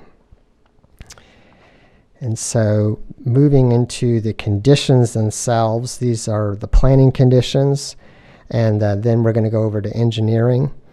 And so the first condition you see located there on the top, number 1, has already been fulfilled. There were some variances that were needed. Those have been granted already, so that one is approved. The second condition is needed because the applicant has not provided a photometric plan for the lighting. This has been a standard condition for a number of years. We're regulating parking lot lighting to ensure that there's no light trespass onto neighboring properties resulting from the proposal. So we checked this prior to issuing the building permits. So the condition is there now because we can't verify it meeting code at this point in time. So we add the condition that they meet this prior to building permit issuance. So that's basically why that is there. The third condition is related to the ongoing shortage in electric transformers, which you are aware of. This has been a standard agreement ever since this issue emerged about a year ago. The agreement essentially says that the developer understands that there is a shortage and that proceeding with the development is at their own risk. They will not hold the city liable for transformers not secured when they're needed for the development. Just so you know, new transformers are coming in every week, and so it's likely that this will not be an issue for this specific project. However, it is kept there just in case there is an issue that comes up on that. The transformers, just so you know, they're allocated to developments on a first come, first served basis. So basically when they need it, if we have it in inventory, then we allocate it out at that time. We don't hold any in reserve for potential future development way down the road. It's pretty much first come, first serve. And with that, I'd like to hand the floor over to Kevin Moore, who will handle any of the engineering questions.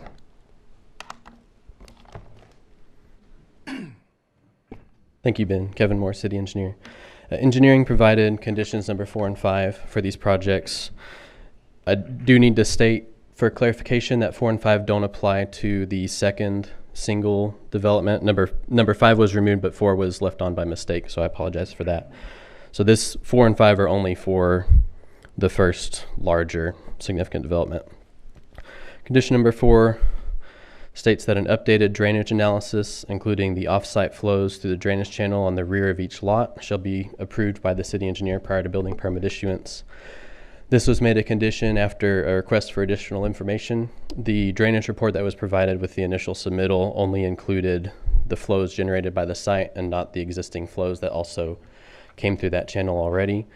It's important that we have that because that will determine the finished floor elevations as well as prove whether or not the existing ditch is adequate for the flows going through it today and the increase proposed by this. Condition number 5 states that the applicant shall add a note to the plans saying all perimeter drainage and grading improvements shall be completed prior to beginning work on mass grading or improvements within the site. Staff's been making this request since March. It was made with the first round of comments in April for this project. We added it to the plans to give you a little bit of background after we've received 11 complaints adjacent to active construction. 9 of those staff feels could have been prevented by an implementation similar to this note, which is why we began requiring it. Really, it's just to state our expectations up front and on the construction plans. We have kind of a standard wording for this that we've worked up. The gray portions were removed because, of course, this subdivision does not, or this development is not proposing detention. So we've been requesting on plans that the detention pond outlet structure and all perimeter drainage and grading improvements be completed prior to beginning work on mass grading or improvements within the site. This is an extension of the grading permit portion of our drainage criteria manual, where it states that somebody needs to take measures to protect neighboring public and private properties during development. I don't want to cherry pick that, so it does go on to say the requirements of this chapter are not intended to prevent reasonable use. And so that is before you for your consideration tonight for the condition. I do feel it's important to state that staff and the engineer of record are not disagreeing over the requirements of a contractor during construction. The disagreement is over whether the city can require certain construction scheduling. These are the issues we're trying to prevent. On the top left, you can see the footings within the development because the developer prioritized work on their own site instead of the drainage on the perimeter. It's holding back water on the neighbor to the south. This has been addressed, but it should not have happened in the first place. Again, on the right, the owner immediately downhill of a detention pond, all the drainage improvements were constructed except for the outlet structure. And that allowed all the water on the site to be directed as planned, but not controlled as needed. And so his driveway washed out on more than one occasion and was repaired by the developer at their expense. Where is this at? The one on the right is just north of Mission Hill subdivision. So that was one of the owners that was here to speak to. Correct, yes. I look at it, I thought that's where it was. So staff feels these are entirely preventable, and this is our way of putting that on the plans to be preemptive about these issues in the future. Again, we're in agreement that stuff like this shouldn't happen. The disagreement is really just over what should be required on the plans.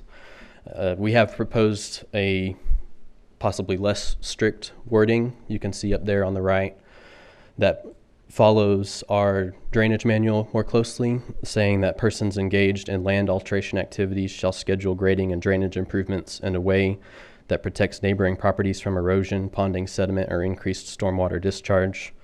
This allows a little bit of leeway as far as when the actual perimeter and outlet structure and things like that go in. But again, I do feel this is slightly less impactful than what we have been asking for on the plans. The reason this is before you tonight is that this is the first time that note has not been placed on the plans. We have been, since we've been working with engineer of record to work on additional wordings since before this had gone through the planning commission. We've agreed on a wording since then that covers all those bases. But that is what's before you tonight. So we're looking for your direction on either using the existing wording that we have for perimeter drainage and outlet structure, using modified wording closer to the drainage manual, or removing that wording from plans and continuing to do just enforcement only. And staff is available for any questions you may have. Thank you. Thank you, Kevin. Madam Mayor, Yes, Betsy. I of course like the idea of making them do the work before. And if they don't, and if what they're doing ruins somebody's property, hopefully they get fined heavily. Yeah, that's awful. So, and if that can prevent some of the problems, because, I mean, a lot of people's properties are being destroyed because the drainage isn't taken care of in advance. Anyone else? David? Kevin, I assume the yellow water that we see coming and breaking apart this guy's driveway is from the runoff from all the clay that was brought in. That's a tremendous amount of clay hauled in to be the base for all of these homes. And it was built up higher and higher to be above all the other homes that were already built years and years ago on Davidson Road. And so, yeah, I would be very upset if I was to wake up. This all right here, you can tell, this is not some EPA problem. This is all clay runoff. But if that was next to my house and this was the result, I'd be getting an attorney. And I don't think the city should be allowing anything like that to happen. And I think you need to do whatever you need to do to bring back to us something that prevents that. And I appreciate your concern on it, Kevin. Thank you. Lisa? So for clarity, you gave us 3 options. Can you make them easy to understand? Yes. So the option that we have requested as a condition of approval is for the perimeter grading and the outlet structure, though not in this case, to be constructed at the beginning of the project. The second option would be a slightly more compromised wording to still bring that to developer and contractor attention, but not specifically state that it has to be the very first thing they do on the site. And then the third option would be enforcement only, which would be site visits, oftentimes after a complaint has already taken place, stop work order if necessary, things of that nature. So, and you're saying it's not with this development, but this past week or so, or last week, we went and looked at some development where that is an issue. What is staff recommending? Because we are seeing it more and more, where if you could prevent it from the front end, there's less damage to other people's property. And we discussed it out there, out at Trinity Church. Right. What do you recommend?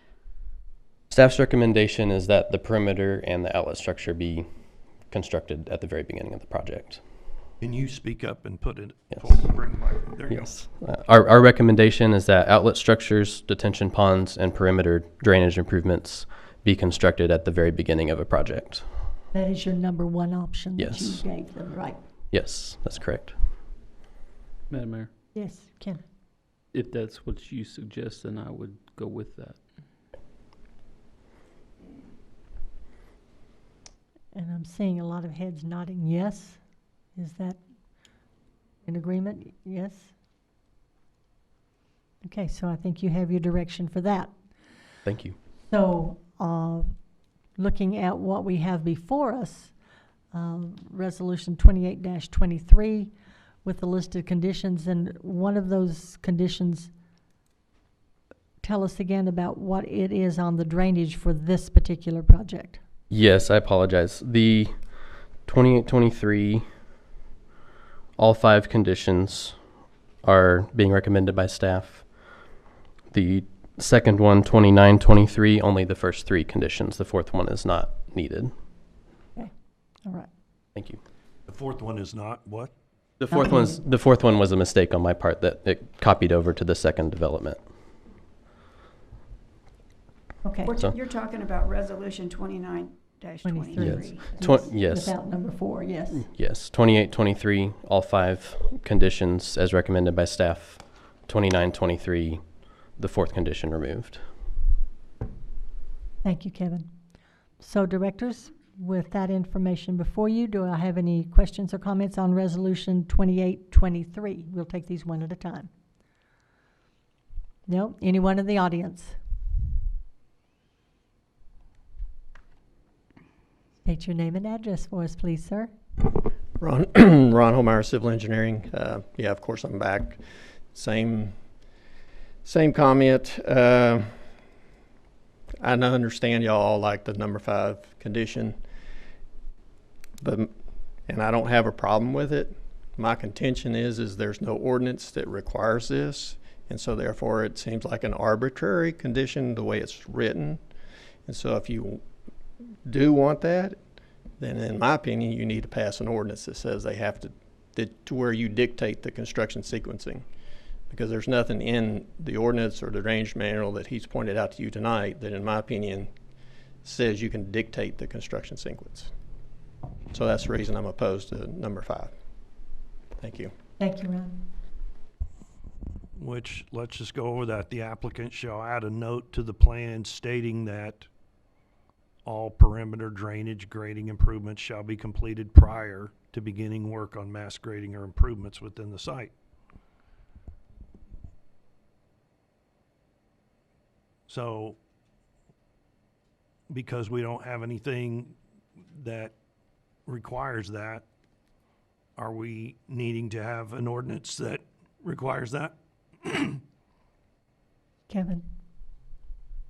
Kevin Moore, city engineer. I'll defer to Jay here in a moment, but I don't believe that every request on an engineered set of plans needs to be backed up specifically in an ordinance. I will say I do have some additional stuff from chapter 14. So the purposes of this chapter are to prohibit the indiscriminate clearing of property, to prevent excessive grading, clearing, filling, cutting, or similar activities, to substantially reduce flooding, erosion, and sediment damage within the city, to safeguard the safety and welfare of citizens, to establish reasonable standards and procedures for development which prevent potential flooding, erosion, and sediment damage, prevent the pollution of streams, ponds, and other water courses, minimize the danger of flood loss and property loss due to unstable slopes, preserve natural vegetation which enhances the quality of life of the community, and to conceal hillside scars. That is in our drainage manual verbatim, and it was adopted by ordinance. Thank you. Thank you, Kevin. Well, I think we're covered then, it sounds like. Oh. If there's already an ordinance that addresses exactly what he just described, sounds like what we're asking for. Am I right, Kevin? I mean, that's what it sounds like. You're just, every one of the points you made regarding drainage and harm to the city, or all your description sounds exactly like what you're asking for on this. Yes, I believe so, yes. I'm not going to always agree with you, but I agree with you on this. Reed, did you have something? Yeah, I'd like to hear from Jay on this. Okay. You. Yeah, I believe Kevin is correct in this case. And Ron is correct too, that yes, there is no ordinance that specifically contains the wording that corresponds exactly with this condition. But as Kevin read our ordinance, what it requires, my interpretation is that this condition is entirely consistent with the intent and the purpose of that ordinance. And yes, I mean, we could pass an ordinance that contains those specific words, and maybe it wouldn't hurt to just put everybody, all future developers on notice. But in my opinion, it is not required. Thank you, Jay. So, with that information, then, yes, Kevin. I apologize. If I could add one more thing. In Chapter 54 on significant development permits, it does state that board allowable conditions, one of those is that it maximizes the effectiveness of all drainage patterns and facilities. So I believe the combination of those gets us what we're needing. Covers what you're asking. Thank you. We are voting to keep all 5. That's right. We, on resolution 28-23, with all 5 listed conditions. That's what I'm asking for a motion for. I will make that motion. Do I have a second? Second. We have a motion and a second. Roll call. Alan, Yes. Carol, Yes. Blair, Yes. Smiley, Yes. Wiles, Yes. Hunt, Yes. Whistler. Yes. Motion is approved. Next is Resolution 29-23, which we have already addressed these together. So I would ask for a motion to approve Resolution 29-23 with listed conditions with number 4 removed. So moved. Second. We have a motion and a second. All those, roll call. Carroll, Yes. Blair, Yes. Smiley, Yes. Wiles, Yes. Hunt, Yes. Whistler, Yes. Allen. Yes. Motion is approved. Next is, of course, our Resolution 33-23 that has been tabled. So we will move then to our staff reports. Closing the city administrator job posting. Misty?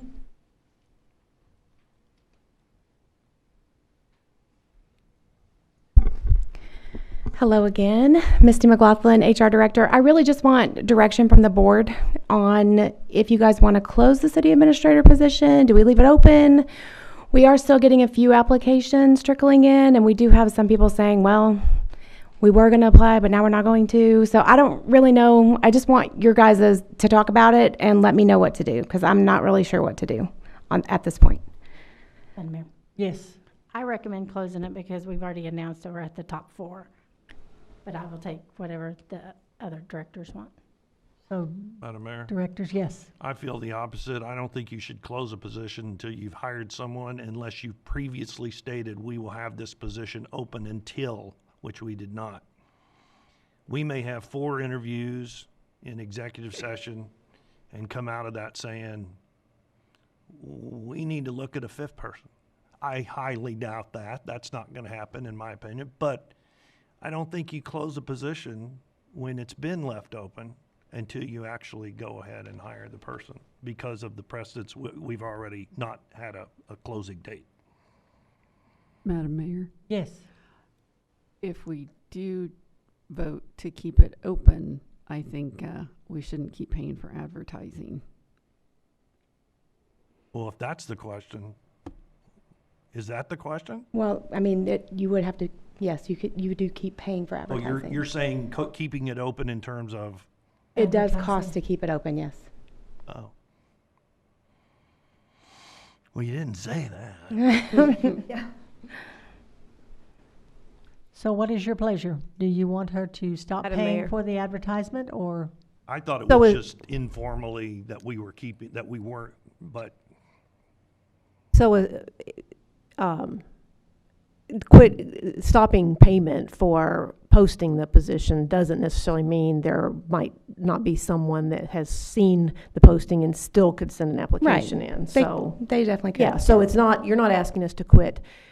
You're We not could- necessarily saying we will no longer accept applications. Right. You're just asking that we no longer post the Yes, job. Okay. yes. That makes sense. I'm in favor of stopping the post. Yeah, I would agree with that. So I think what we're hearing is everyone is in favor of not keeping the posting open as Okay. far as advertising. Great, thank you. I appreciate it. Thank you, Misty. Thank you, directors. No, I don't think so. Jay, do we need a motion for that? No, I think the board, Perfect. as a matter of providing direction, they've done that. Perfect. Thank you. So then, administrators report. Christina? Expenditures in excess of $30,000 include $39,750 for distribution right-of-way clearing, meaning tree trimming around the lines, $49,869.15 for testing sewer lines for damage and manhole inspections. Per resolution 61-21, $99,270 for direct bury streetlight poles, $98,475 for anchor base poles, $99,216 for AMI meters for electric, and $99,840 for AMI water meters. $43,700 for secondary enclosure assembly for electric, $95,384 for square cable enclosures for electric, and $33,300 for pole top transformers. As a reminder, Broadway Street will be closed for work beginning Saturday, June 24th at 10 p.m. through Sunday, June 25th. Fourth Friday is this week, and it's bike night. Kids can decorate their bikes at the library from 4 to 6 p.m., directly followed by a bike parade. And there will be vendors at the event, along with NWA Jazz and More Orchestra performing at 6:30 p.m. Essentials to River Kayaking is a 5-day program for families led by certified instructors from the American Canoe Association that's being hosted by the city. And lastly, the annual the Fire in the Sky fireworks show will be moved from Siloam Springs Municipal Airport to the rodeo grounds. And lastly, I've been asked to announce the special called meetings.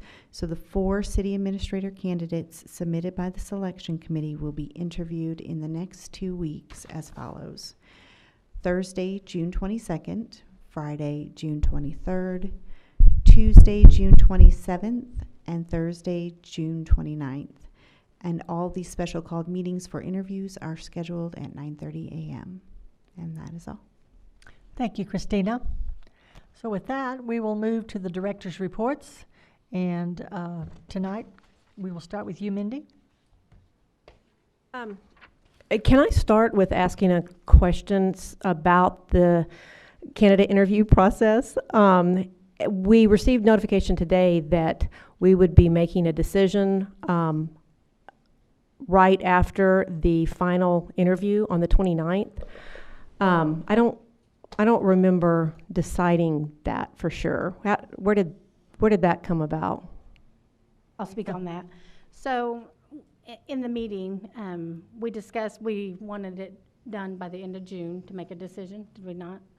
And if you look at the calendar, that's the end of June. Okay, is the plan before we reconvene after the final interview to make the decision?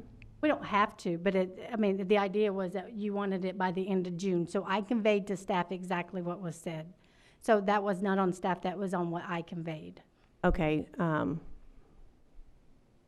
but it may be we decide we need a little bit more time. Right, okay. We can, okay. And we can make that decision. Okay, yeah. I just want to make sure that wasn't necessarily set in stone, because we may decide we need a little extra time to talk about it. Okay, so thank you for that. Just one thing, and the chief of police addressed this a little bit earlier, and so did Captain Spicer, in terms of some of the information we've received from some citizens recently. When I first moved to Siloam as a sophomore in high school, I was struck by how welcome I felt. At the time, there was even a group of ladies who were part of a welcome wagon committee, and they would come to new neighbors' doors and welcome us to the city. Obviously, Siloam was a lot smaller at the time. We've over doubled since I moved here. But to me, growth should not inhibit us from continuing to make people feel welcome. That's why when it was brought to the board's attention that certain people groups in our community are being targeted and made to feel they don't belong here, I became concerned. Some of the people being targeted may look different. They may speak different languages. Some believe differently than we believe. But all are human beings who deserve to be treated with respect and dignity. I'm not asking anyone to change their beliefs. I'm simply asking that we model and practice kindness to others so that people do feel welcome in this community that has always been known as a welcoming community.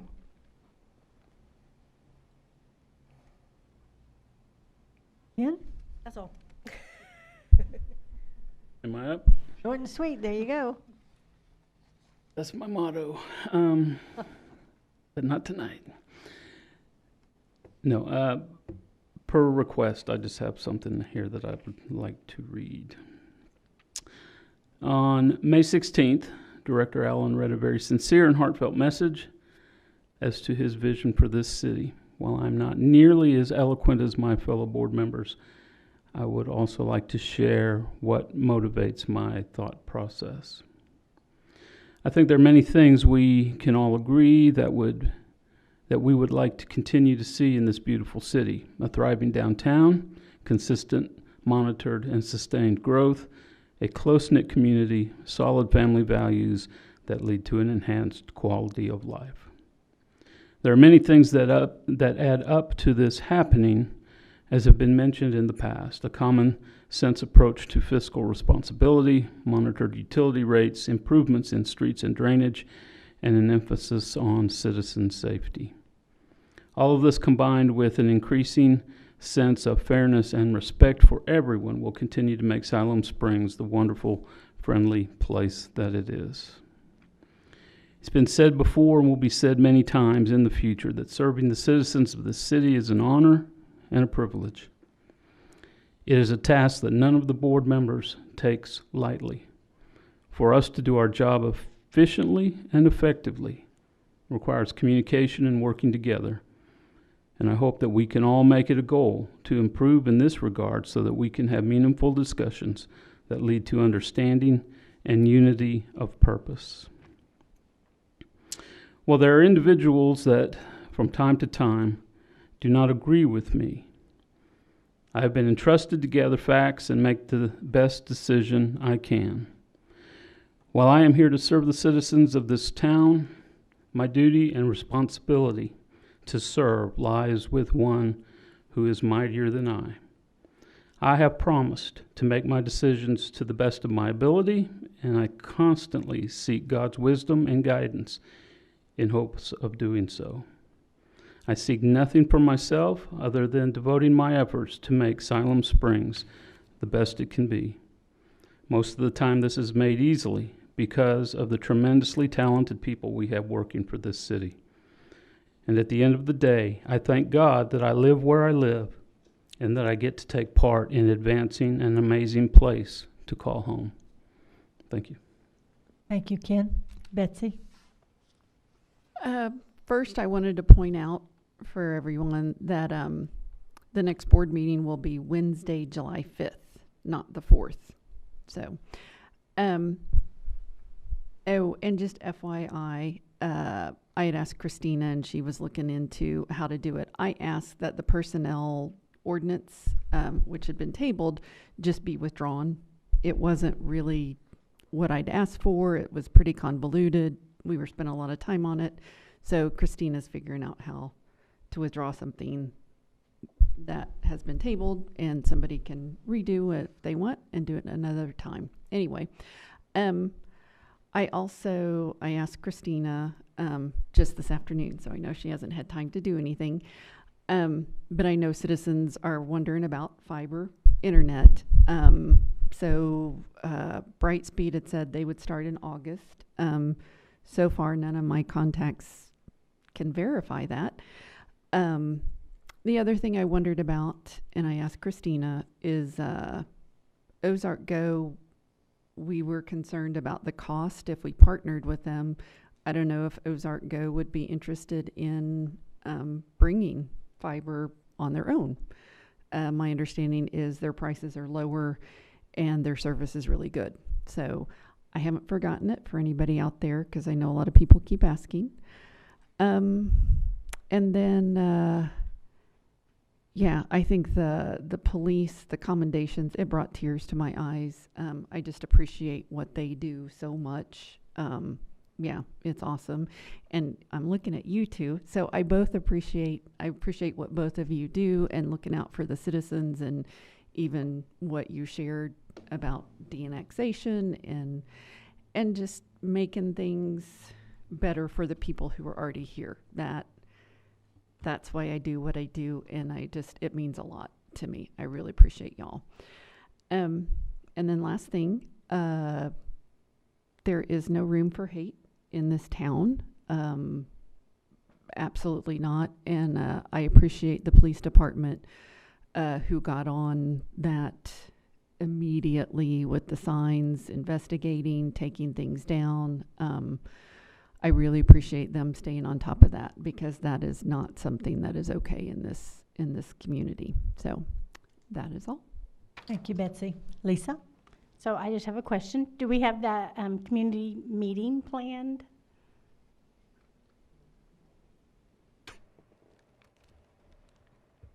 You both can do it. We're going to be meeting with Don Clark next week. He's out this week to settle on the planning of that. Okay. I've tentatively have thought sometime in August, but we need to really meet as a staff to nail down the particulars of that. But there's definitely a meeting scheduled to address the community meeting, that town hall meeting, if you will, about the development process and smart growth and all that stuff. So it's in the works. People ask me when that might be. You guys said that you guys are going to be doing a drainage workshop before too long.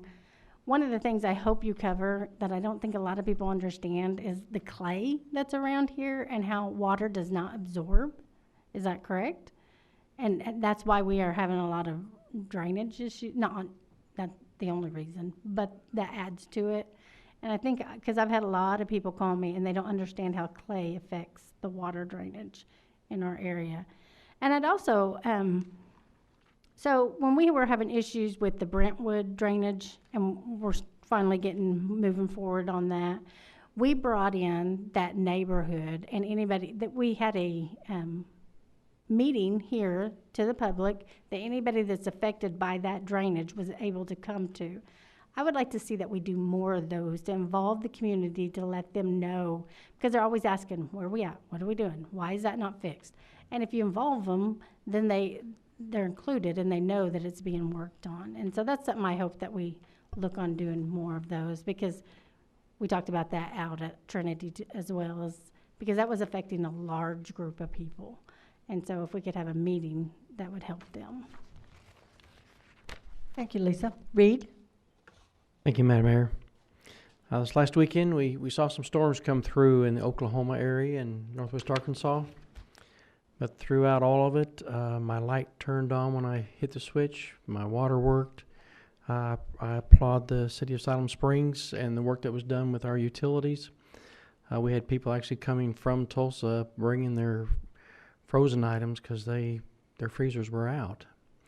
And I'm not saying they got hit hard and we didn't or something like that, but I do appreciate how we have set up our electric and our loop and how it all works, and we can enjoy that. Hey, the rodeo was awesome.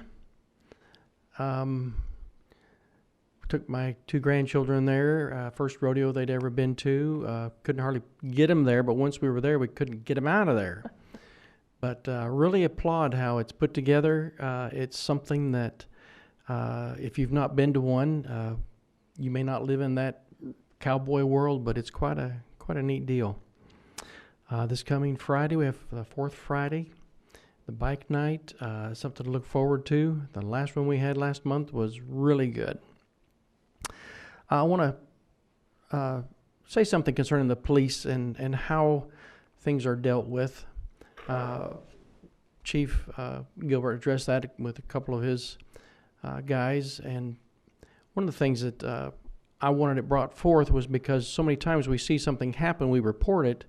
Well, they handle it, but they don't put it out there in the paper for everybody to see, because it's not something that needs to be out there, it needs to be taken care of. So there's so much underneath and things that happen that are taken care of, and we just live our lives and enjoy the safety.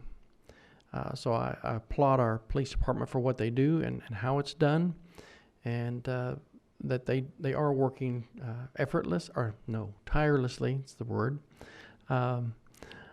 while we are enjoying our peace. And I do appreciate that. That's all I have, Madam Mayor. Thank you. Carol? Thank you, Madam Mayor. I wanted to thank Chief Kreiner for the workshop. It was very enlightening. And I do believe, as the other directors have said, there is no room for hate in Siloam Springs. We should not have to deal with that. I want to welcome the new officers and the chaplain, and thanks to the officer James Cooley and Royce Corley. I believe I have the names right. Also, again, I went to the last Fourth Friday, and it was very enjoyable, so I encourage you to go if you haven't. And I wish everybody a happy 4th of July. Of course, we won't be here, but we will be the next day. Thank you. Thank you, Carol. David? Thank you, Madam Mayor. I'd also like to congratulate the 3 new officers that were introduced to us, as well as Officer Cooley and Corley for their life-saving efforts. And when they're involved in actually making sure someone stays alive or resuscitates someone who was nearly not alive, it's even more important and more acknowledgeable that we recognize them, and I appreciate Chief for bringing them to our attention. I really appreciated the tour rundown, whatever you want to call it, of our need at the fire department that Chief Kreiner gave me, and really explained it well and explained the need. And I told him I tend to forget that is a 20-something plus year old building, because it still looks fairly new. But of course, when you enter in certain sections, it's definitely, it's been used. I mean, we've had a lot of people do their job there. So we do need to really put some plans into that. And I was really pleased that he also is bringing forth this plan for addressing our future growth. We had a good workshop that Ben gave us on the future annexation needs. And if that is the future, to send that to the public for a vote, then by golly, we need to be planning for the safety of the citizens with that growth. So I appreciate everything that our staff is doing in that regard. I will also state that in reference to the email we got pointing out the hateful white supremacist group signage. If you support white supremacy, you might as well move out of town, because you're not going to be supported in Siloam Springs. It will not be tolerated in Siloam Springs. Any white supremacy, any hatred of any race, it will not be tolerated, and we will stand up to it. It is shocking that would even be here, to read the email from this gentleman that he's brought this to the board's attention and there's been zero action taken. I was not aware the board had ever been made aware that there is white supremacist talk or signage or anything being promoted in our community. I think some of the things that were pointed out in the email, I think, are in terms of regarding the board, I think we're a little off base. The comment of a board member being against LGBTQ, I assume is referring to my speech, where I stated that we would not support gender fluidity for the children. When you have parents or anyone that are not part of LGBT, they are still supporting their 3 or 4 year old child to go have a sex change operation, then that is a real problem for our future.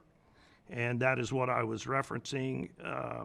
I have family who are members of the LGBT, and you can judge me all you want, but I have told every one of them that if they got married, I would be there. I have never been against anyone in the LGBT community and never would be. I will quote, part of my speech was that my vision for our city's future is based upon fairness to all, affordable cost of living, freedom to worship with almost any religion or church represented, and equal treatment of all citizens with no playing favorites. Now, of course, it takes some people locally to reinterpret a public comment, such as my statement that you can find almost any church or religion in Siloam. For it to be taken and turned around that I'm unwelcoming to certain religions or churches, absolute joke and nonsense. The fact is, we don't have a Jewish synagogue, we don't have a Muslim mosque, but if they came here, they would be welcomed with open arms, and they would be celebrated. It's not something where you just say, oh, well, because you said almost any, that you're trying to be a bigot. So I'll just say feelings that people have based upon whatever is not something we can control. We cannot control individuals' feelings. What we can control is where we support our police department to not allow hate-filled speech or signage promoting white supremacy or any kind of supremacy. It's just not something that's welcome in this community, and it won't be tolerated. I will say flat out that I welcome anyone to move here, to live here, to find happiness in Siloam Springs.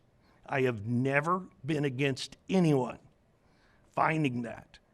And to have some of the people that come to this podium or write us and state otherwise because they have reinterpreted my wordage to accommodate their worldview is wrong, and I'll call it out.